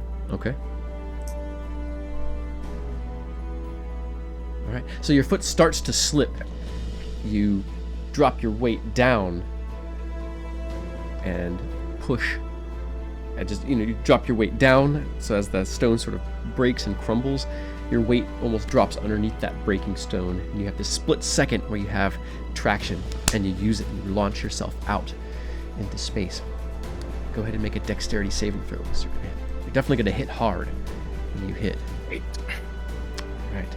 Fortunately, you've done this sort of thing before. You know how to roll and slap the weight out. You only take 4 points of bludgeoning damage.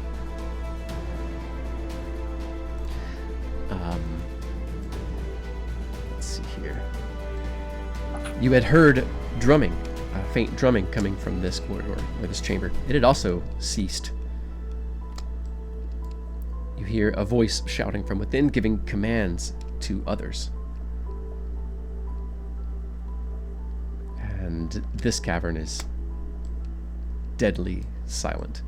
The kind of silent where you know something is inside, stalking its way out, seeking, likely you or one of your friends. Again, from another familiar thing from snippets of your past. For Helena, again, you can go ahead and make those movements, and any checks that you need to make as well. So, like, go all the way up? Yeah, this is more like a brief exploration turn. Okay. If I can do this interactively, DM, I'd like to give her guidance Okay. and or a rope. Because if Millie's already across, maybe we can make it easy. Okay. Yeah, I'd love to do that. Try to see if I can latch the rope onto something across the way. Okay. Is Yeah. there anything Yeah. latchable? Yeah. There's definitely a lot of. Well, let's see here. No, anything that really sharp juts of stone have been broken off, but you do have, I think, at least someone in the party has a hammer and pitons. You can use them as a spike to anchor the rope. That person happened to be Mealy? Nope. It's like I could just toss you part of the I rope. think that person might have been Cliff. Aha. Oh. So there's a couple of points that don't look incredibly strong, but maybe if you used all of them. So go ahead and make a survival check or a sleight of hand check.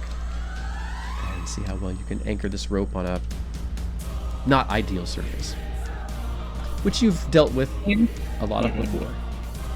Are you kidding? I'm using my inspiration. That is so Okay. pathetic.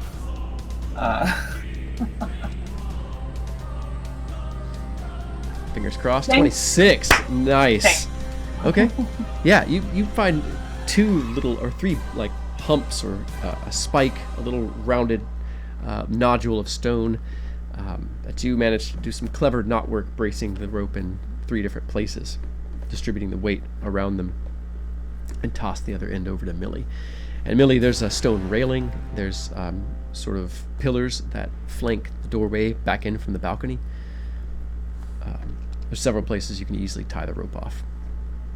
Yeah, I'll go to kind of the furthest point that is off from the cliff side there. Okay. Let's see here. And for you, there's no need, there's several easy anchor points. There's no need to make any checks on your end to secure the rope. So, how about X? You hear another single brazen horn note from far to the north. The same place you heard that chanting from when you first entered the stone. Same direction. But X, you pass off a bit of rope. And what do you do next? What else do you do? It was an object interaction to pass that rope off. I would love to be able to use acrobatics to get over to the other side. So if I could somehow use this rope as a tightrope instead of like doing something athletic with it, do something acrobatic, that'd be fantastic. Okay. So as you dart up to it, just as Millie has tied her end down, and it's a good taut rope, not so tight that it's close to snapping, but taut enough that you could run across it. So you can make that acrobatics check instead of your. I will athletics guide check. myself first. All right.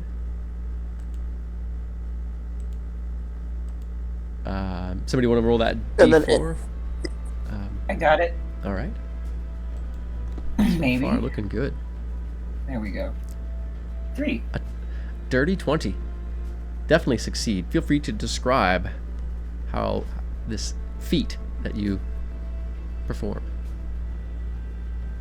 or pass. So he just like right as Millie's tying off the rope, he just like prances down the rope, like agile as can be, like nothing's going on. Do.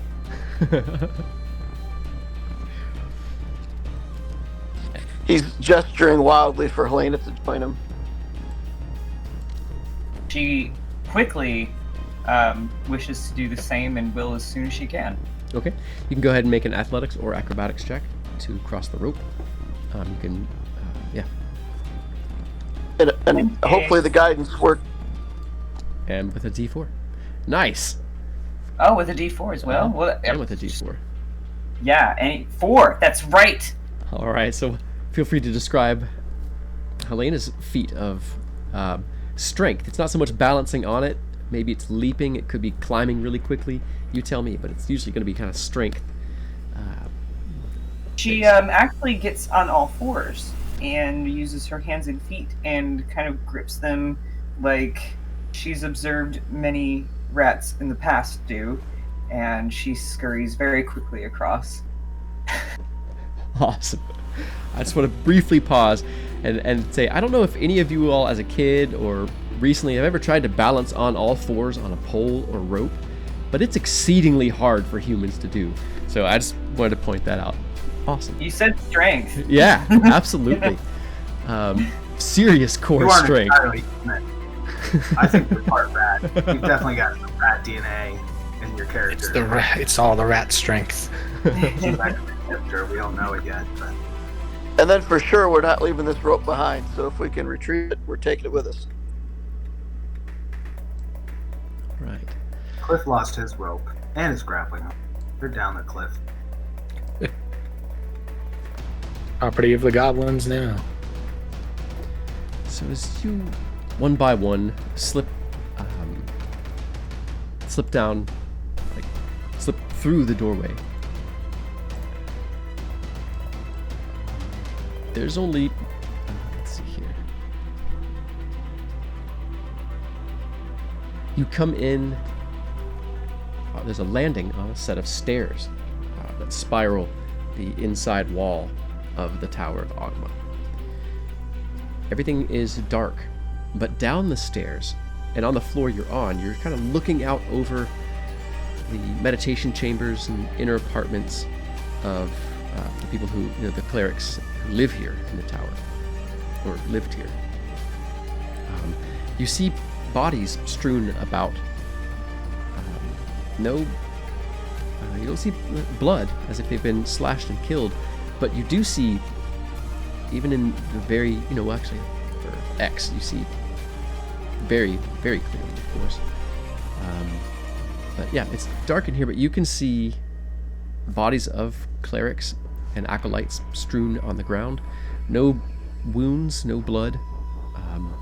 But you can also see where furniture and large cabinets and things have fallen on some of them. And maybe it just looks like the falling of the stone itself may have rattled this place or the people within it. You see doors have been knocked open, furniture, cushions have been slashed open, things have been pulled out. You can hear the arguing of goblin voices coming from several of the chambers. Coming further down the stairs, you hear several more, including the voices of hobgoblins and bugbears, and a shrill, sort of quavering voice of someone else in command. You hear glass breaking downstairs, but upstairs, it's quiet. The inner sanctum of Bridget seems to be empty, or at least less dangerous. So the floor you're sort of on a set of stairs, basically halfway up a wall, looking out into this chamber. The stairs, again, are on the inside of the massive tower walls. And as you look out, you can see like the roofs of the chambers and such within the building. You don't see any immediate movement. It sounds like a bunch of goblins have moved in and smashed their way through and are now on the far side of the chamber out of sight. It seems that the place is in the midst of being looted. And it seems to be a lot of goblins. You all can make perception checks or survival checks.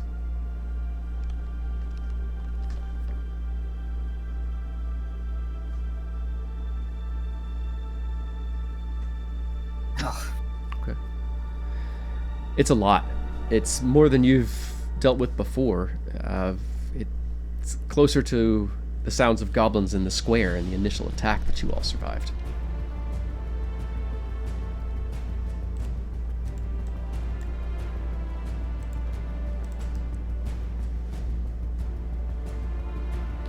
But there's some stairs that are going up. Yeah, the stairs continue up as well. Mm-hmm. So that being the safest way, I'm assuming you all continue up the stairs. Go ahead and make stealth I believe checks. we can take another battle, so let us head up. Go ahead and make stealth checks. Oh, thank God. So, DM, with the way guidance works, Mhm. can I guidance each person before they make the stealth check, or is that kind of too meta? Well, it does, Concentration. and it makes sound also.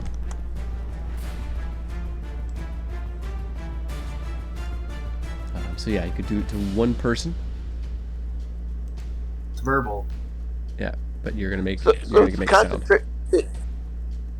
But I mean, I mean, technically, game rules. I can do it, and one person can stealth, and I could do it, and another person can stealth, Yep. and each one can use it. Anybody within. I'm just asking if that's. Yes. Anyone within 60 feet, including goblins, would be able to hear you and be alerted to your presence. You don't. So if the goblins are closer than that, then I won't. Obviously, won't do that. Okay, go ahead and roll. I'm rolling a. Yeah, it's 18. Oh, an 18? Nice. Okay, so yeah, you don't think so. You're pretty sure that there's not any within 60 feet. You think it's safe. So you guidance who? I'll try to guidance each person as they start to sneak away. Okay. All right, so Helena, you can roll a d4 to add on your stealth. Millie, you can do the same. And Millie, did you want to roll stealth for X? Sure. +7, not bad for level 2.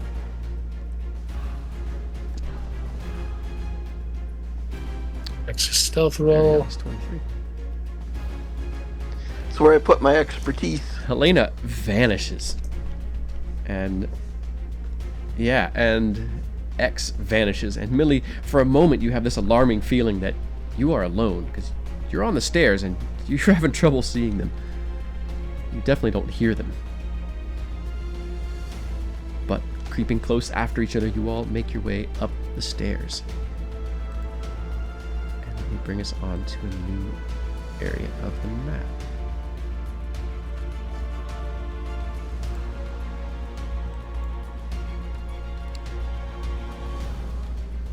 Just a moment. You all come up the stairs here. Give me just a moment here.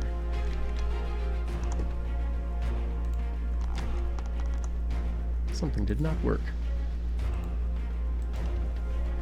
Are you just too far south of the map? Perhaps. Let me try this again.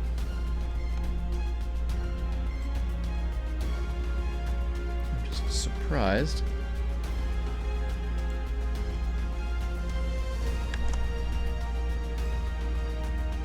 For X, yeah, you see a large stylized flame painted on the floor. It is this fine, dark blue marble shot with silver, gold, and cloudy white.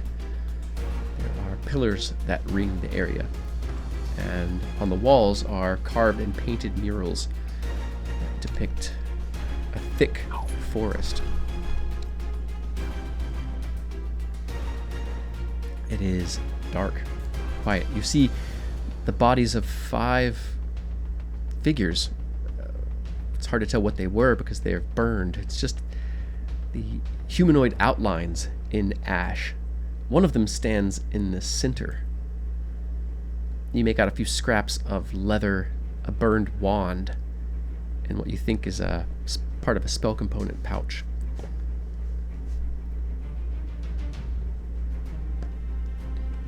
What does Millie do?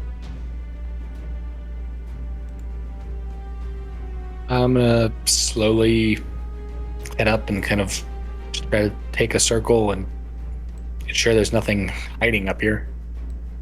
All right.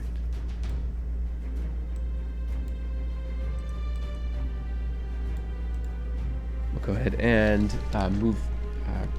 reposition your token as you like.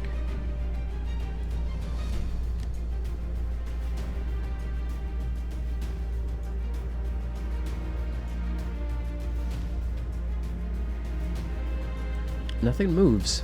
You don't hear any sounds. The only shapes are those still piles of ash in the outline of humanoids. You can make a history or religion check, and you can make that with advantage.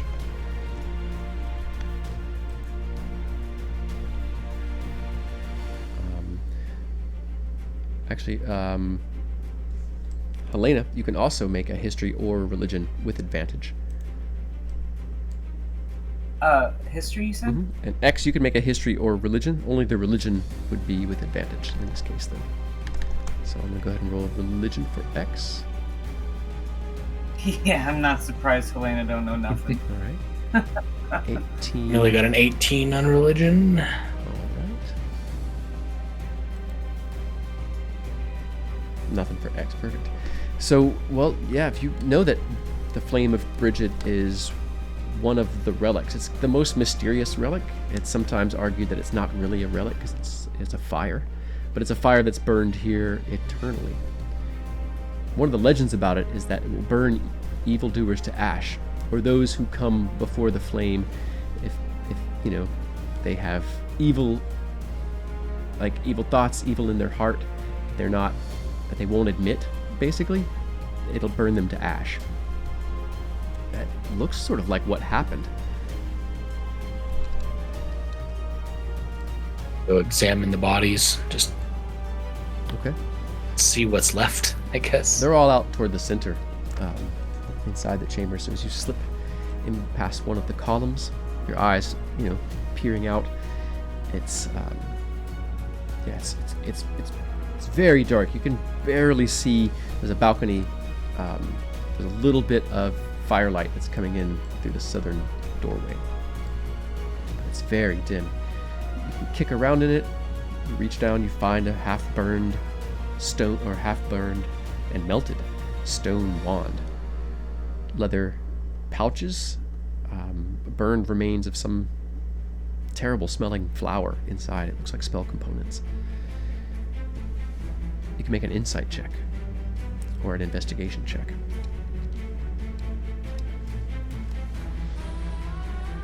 Only an 8.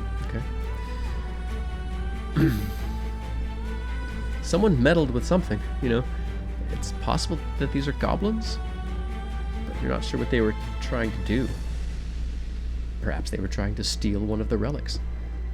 Foolishly, chose the wrong one. Does Millie say anything to her allies as you peruse the area?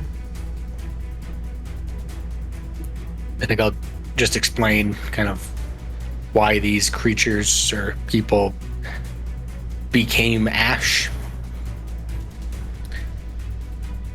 This relic will said to burn anyone with ill-got intentions to ash. Seems to work, as tales say.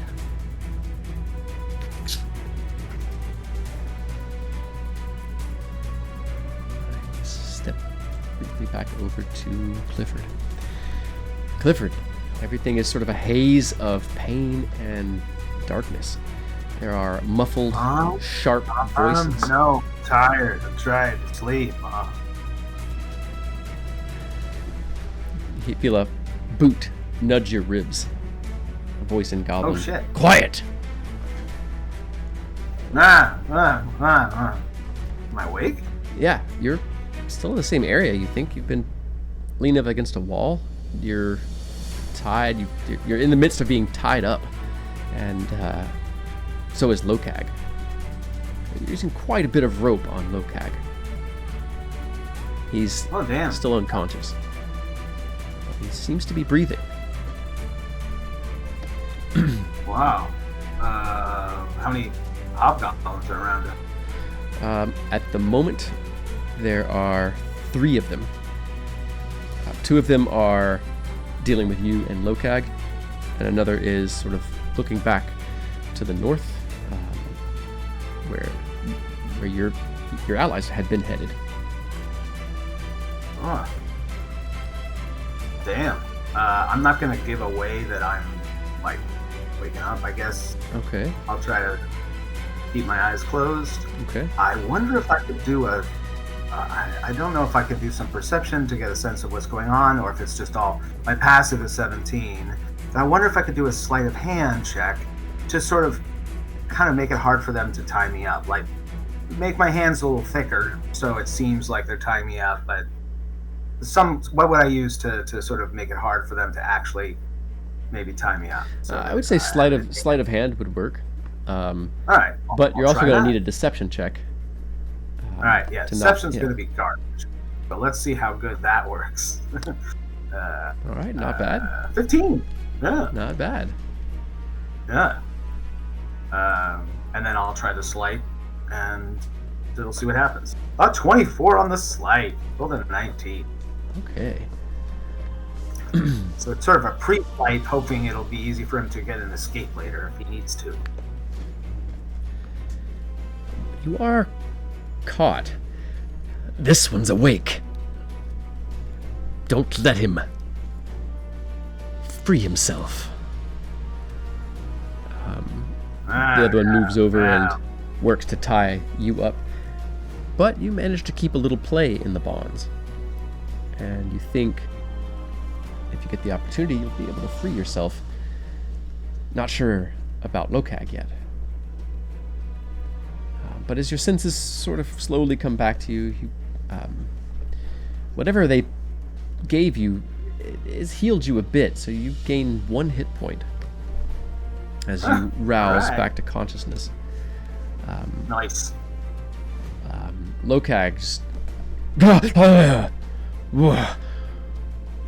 Oh, thank God! He looks around at his bonds, his wounds, the hobgoblin's captives. He looks over at you and just says again, "Thank the gods." This isn't the first time, you know. I hate when this happens. It's so annoying. I lose all my stuff. I have to get it back. Ah, no, I was having a terrible dream that I was at a cousin's wedding. It was so boring. That sounds awful. I was remembering the best part of my childhood. We used to just sit by the river with the fishing poles and our straw hats and just let the day just roll away. It was kind of nice. I kind of want to go back there. You, no talking! You get another boot from the hobgoblin, and so does Lokag. Not enough to reduce you that 1 hit point, but close enough. It hurts. It hurt. Stepping, I still have the -1, right? I've gotten a short rest as far as... yeah. You have not Yeah. had a short rest yet. You start to see something out of the corner of your right eye, back toward the cleft where Millie had hidden. You start to see a faint wash of purple and green light. It's very faint, as if something is coming from around that corner very slowly. You see some sort of shadow cast by that light. It looks like an armored figure. It looks very large, but the figure's moving quietly. You noticed it. Your captives have not quite noticed it. They're intent on you, getting you tied up, eyeing Lokag quite warily, keeping their gear sort of arranged, their weapons at the ready, and of course one is just looking forward, waiting, watching the rest of your allies, who seem to be safe. You don't see any of their bodies lying around, or they're not tied up nearby. But as you kind of, through slitted eyes, still trying to maybe pretend that you're still unconscious, you try to slide your eyes over to the right and just keep an eye on this light and this shadowy figure. Slipping back over to... Yeah. Oh, go ahead, if you had a response, yeah.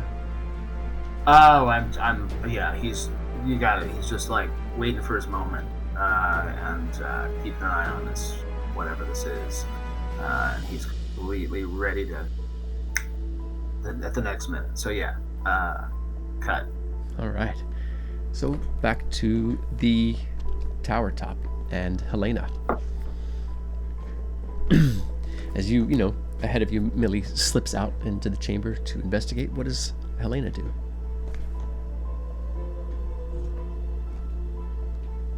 Well, this is an interesting predicament or place. Is there even any way out of here? I definitely want to come up to this sigil, and is there like a way you can interact with it or touch it or anything? Yeah, I mean, it's a mosaic on the ground. Yeah, I'd like to go down and I think maybe sort of like touch this like path in the middle here. Okay. This little fan. I don't know, it seems interesting. Trace with my fingers, see if anything happens. It feels warm to the touch. Anyone touch this? It feels kind of warm. You all can feel free to respond.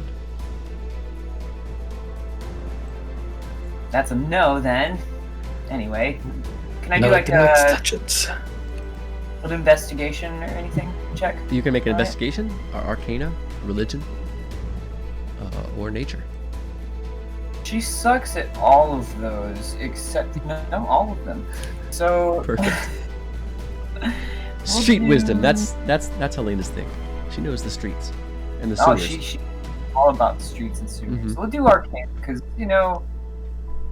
she figures it's some kind of magical crap if there's heat coming from it. Mhm. Perfect.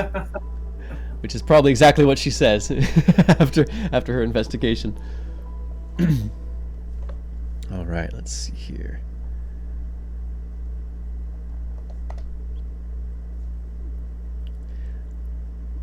Now, yeah, does Millie or X have any response to that? Does that elicit any new investigations or lines of thought? I'll take a look with you as well. I don't know a whole lot about the religions, though. X will join in, take a look. Okay. So one of you can help the other with that religion check if you like. I will assist you, X. All right. All right. So it looks like X is going to roll, which is still going to be J Fink. If you want to roll those 2 die. Rolling. 16 plus whatever X's religion is. Okay, it's going to be a -1, so that's going to be a 15. But that is sufficient. It is said that the mosaic was an endless fuel source that Bridget's flame endlessly consumed. If it's a fuel source, perhaps there's a way to get the flame started again. And you think back to, someone you befriended as a kid, a woman named Silene, who became a cleric,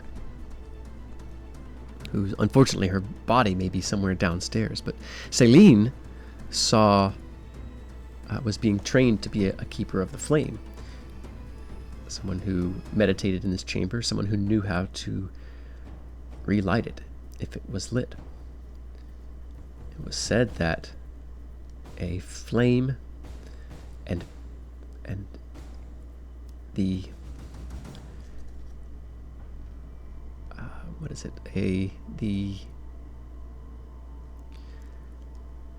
A flame itself, plus the will to bring this thing back for the people. Like, it had to be a community-oriented mindset, part of lighting it.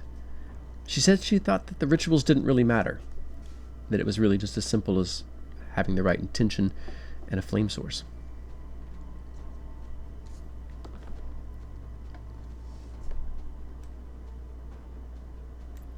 How much time has passed since the fog cloud? 50, 60 seconds.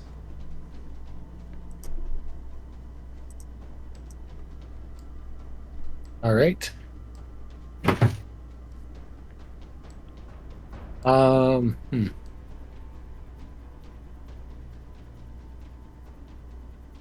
Could we try to light it?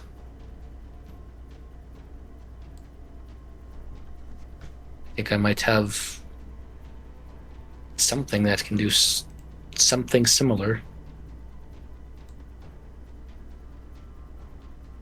Does X have any thoughts on that?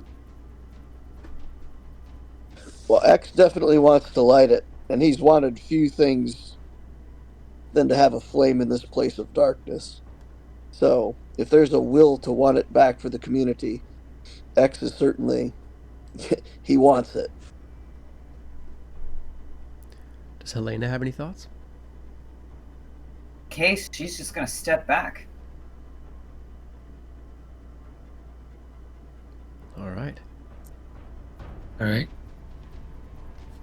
Going to try lighting it. Pretty much with Searing Smite. Okay.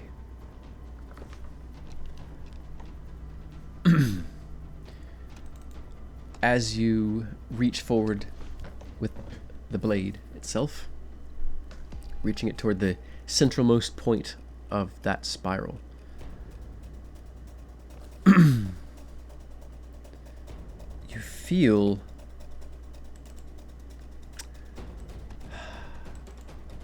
it lacks something, some power to pour into it.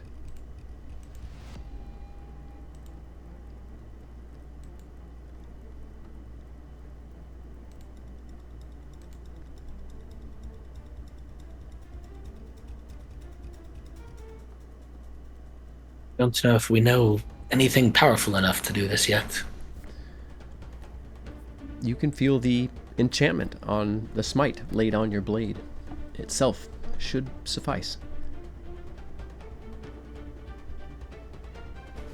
You'll have to sacrifice that spell. It'll no longer be on your blade. But that power will go into the mosaic, you believe. All right, yeah, I'll let it be absorbed, if you will. All right. So as you bring the flame down, you'll have brushed aside some of the ashes from the goblins, you think, and you touch the flame.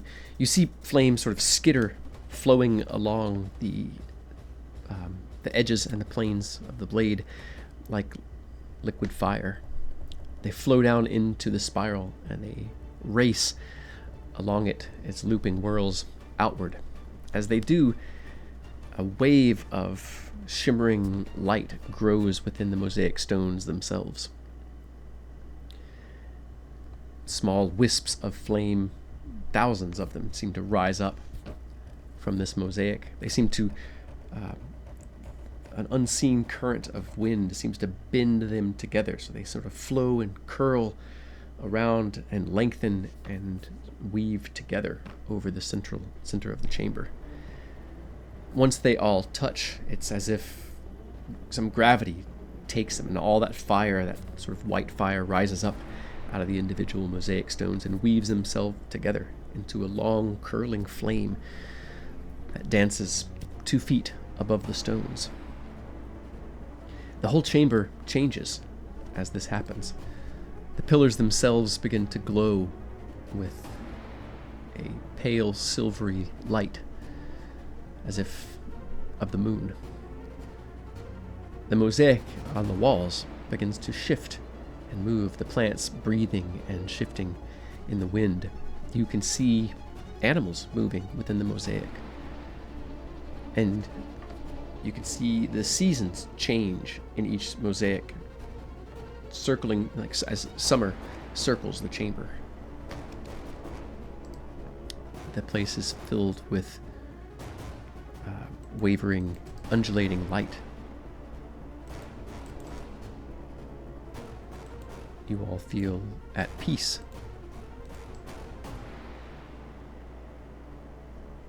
You feel safe.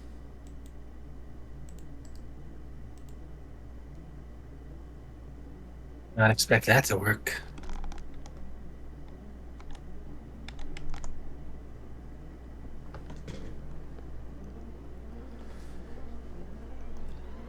You immediately are filled with an awareness of what you're capable of.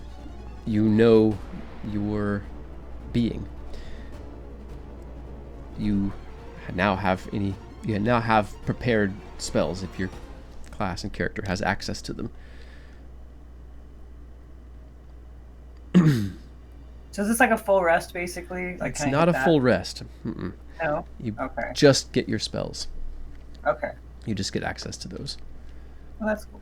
And you, yeah. X and Millie can both, again, make religion checks. You can roll it with advantage and add your level to it.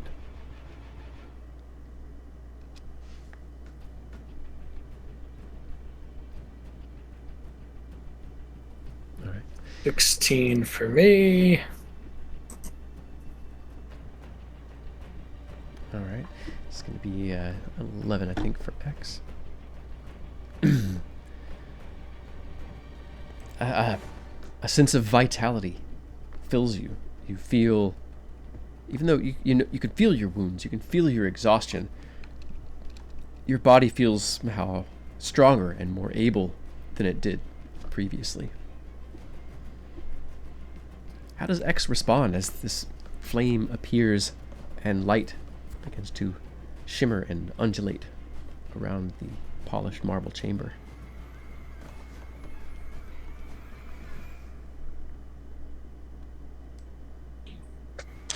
X is just really on his knees, offering up some prayers. Trying to give signs of goodwill. Definitely don't want to be fried or viewed as an evil thing, right? Mm-hmm. So X is just just praying and trying to, I guess,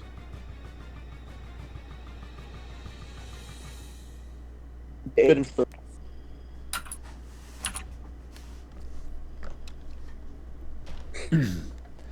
So as you sort of drop down, open yourself up, and begin praying, it's not so much a voice, but it's a presence, and information is shared with you. It's not in pictures, it's not in feelings, it's whole concepts are fill any vacant places that you've made in your mind to receive. But there's a strong and intense, harsh hand, not ungentle, not hateful, but without gentleness. And you feel the weight of death in the city. You can feel the weight of those who are passing over the veil, even some of them slowly and through great suffering, as terrible things have befallen the city. But it's the deaths themselves that you are overwhelmed with. But with it doesn't come a sense of tragedy or sadness, at least not from the figure that you found yourself, whose prayers are, or who's answering your prayers now. Instead, it's an accounting. These lives were not supposed to end like this. This was not supposed to be their time. And there must be a balance. And there must be justice. You feel something like a spiritual dictum laid down on you. It's not so much vengeance, though, but a balancing and an accounting. Or perhaps you tell me what that might be like. But in either case, it is that a balancing of deaths from the invaders. So you feel somehow this entity is calling you to specifically balance out the deaths that the goblins and their underlings and their leaders have wrought on the city.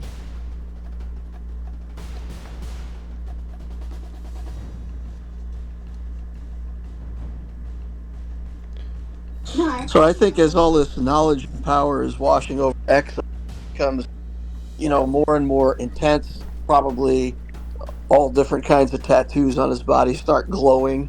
And, he really, I think this goes along with, exactly what he wants to feel at the moment, which is exactly as you said, a balancing of things and calling some goblins to their graves. Mm-hmm. So that she can bring them to justice. Awesome. All right, let's see here. What about Helena? How does she react to all this? I think this makes her incredibly uncomfortable, even in a physical way. I don't think she knows what to do with that pure of a transaction, and I think that she's uncomfortable with the implications or the potential charge, the responsibility. Mm-hmm.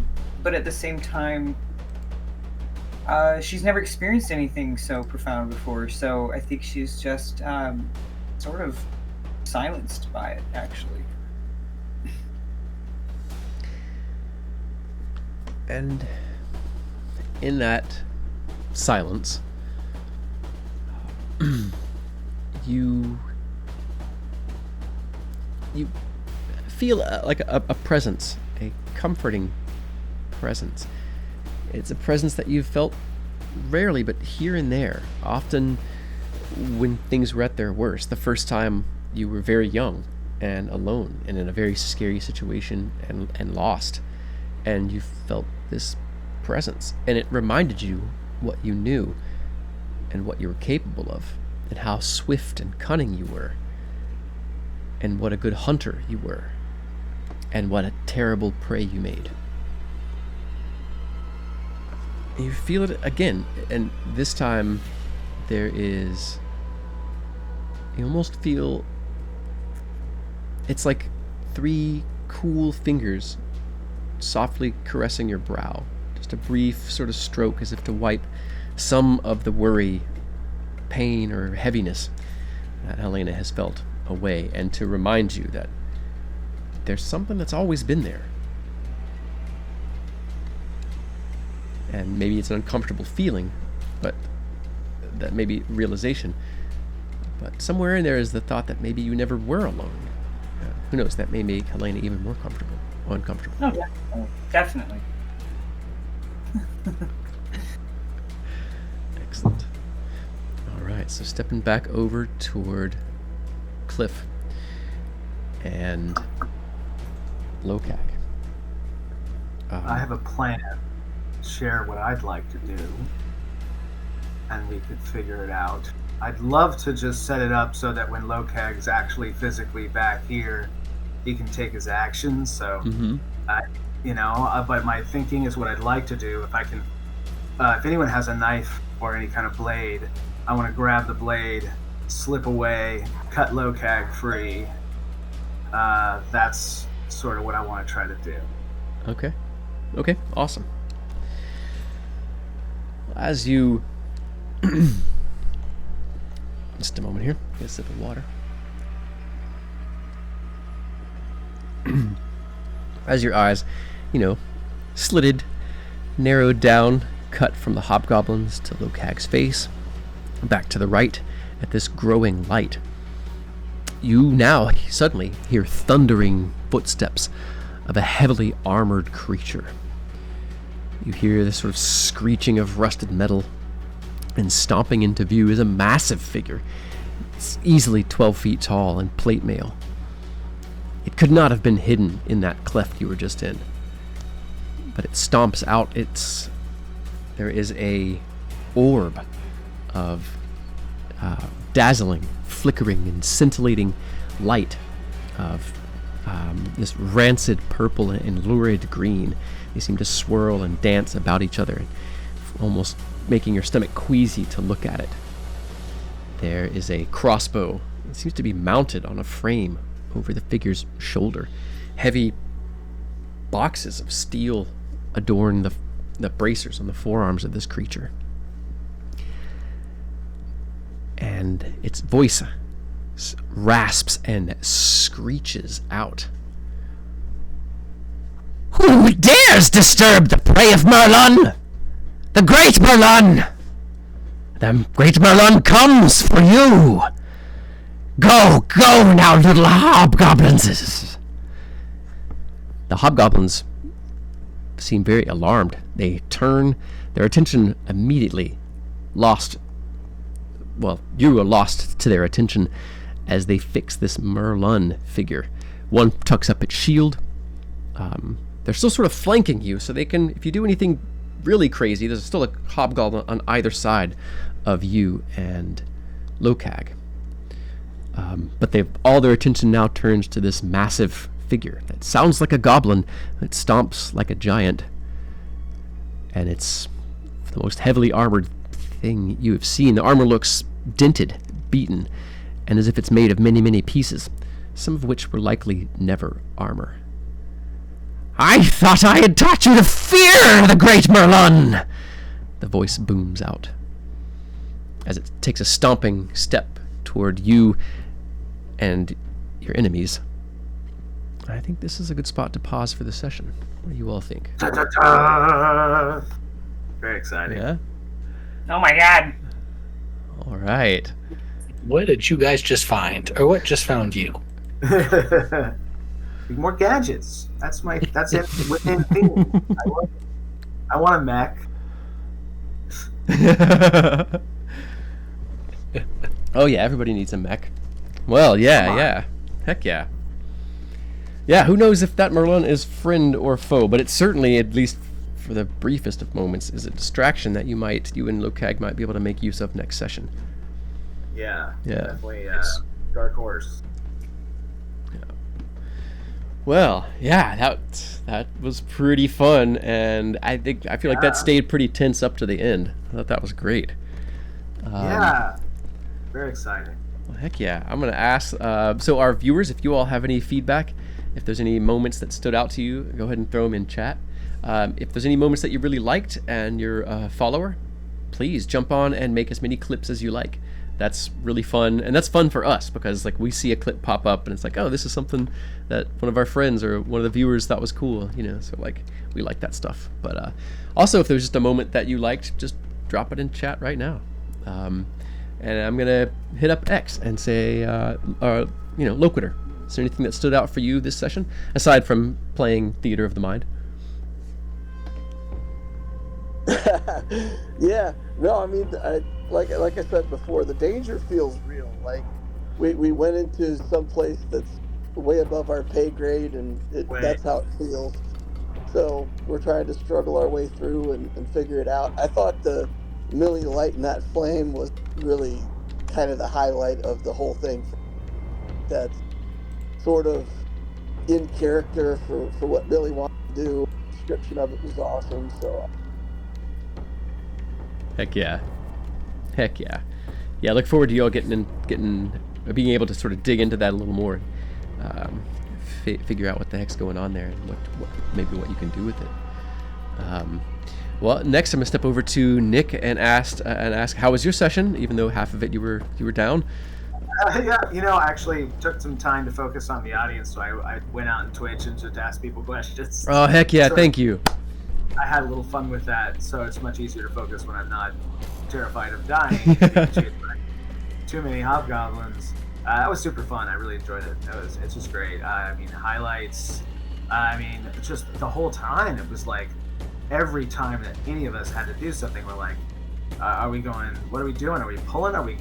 It was this constant little game of like, I was planning to sacrifice. Like Clifford's like pretty lawful, and he doesn't want anyone else to die. He'd rather die first. Mm-hmm. So his whole goal was to save everyone else so they could get away. So dying heroically was totally on point for him. Definitely, he's very much enjoyed just dying like that, and then coming back and having this. So that's quite a gift. So, heck yeah! Awesome. Thank you. Yeah, thank you. How about you, Jay Fink? Anything stand out? I think the between the fog cloud and being able to kind of use our spell slots even though we weren't vested, didn't technically have them, was very interesting, and the fact that it worked most of the time right, was fantastic. Yeah.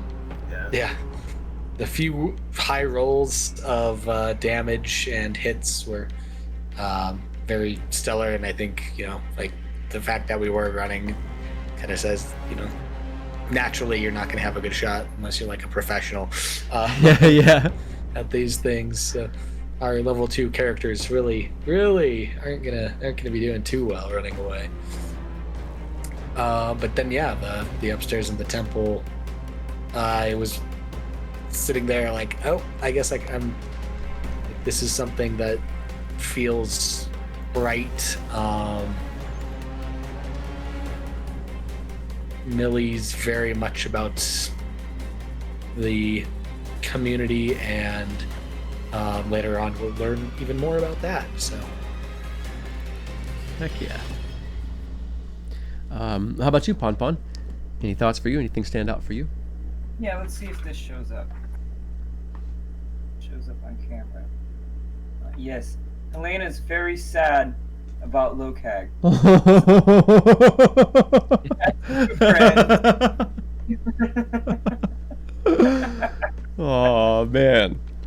You should take a picture of that and send it into our Discord chat, so he can see it. On his eyes. Yeah. That's great. Oh man. And also, my other thing I have to say is run away. Oh yeah. So that's a rear advance for those who are, to put it in brave speak, yeah. All right, I'm going to put it in Discord as we speak. Heck yeah. Well, I think that about covers it. A couple of, just some wrap-up things for our viewers. Thanks again for joining us for another session. And, of course, we'll be back next week and see what that mysterious glowing armored figure is, what they can make of this flame within the temple. And if the goblins downstairs in the temple will come up and investigate this rekindled flame of Bridget. But, for everybody else, for viewers, I've got a few things I'm working on. There's Discord integration, so those Discord invites should be coming out here pretty soon. Let's see what else. I was going to mention something else, but it slipped my mind, so we'll just skip that. And if there's anything that you all really want to see in the game, or if there's things that you'd like to see us focus on as players, go ahead and message us, throw it in chat, and or you can reach out directly. But so look forward to us having a Discord channel we can all hang out and chat in between sessions and throughout the week, and you all can give the players even more ideas about how to thwart some of the horrible plans that I have for their players. As always, y'all have a great week. Take care of yourself. Thanks for tuning in and giving your valuable time and attention. Give yourself some rest, even if you can only take 5 minutes, and just don't do anything, and give your brain a really nice reset. Trust me, it helps. Drink some water, try to get some sleep, and we'll see y'all next week. Be good to yourselves. Say goodnight, Mythlanders. Good night. No. Bye. Nighty night.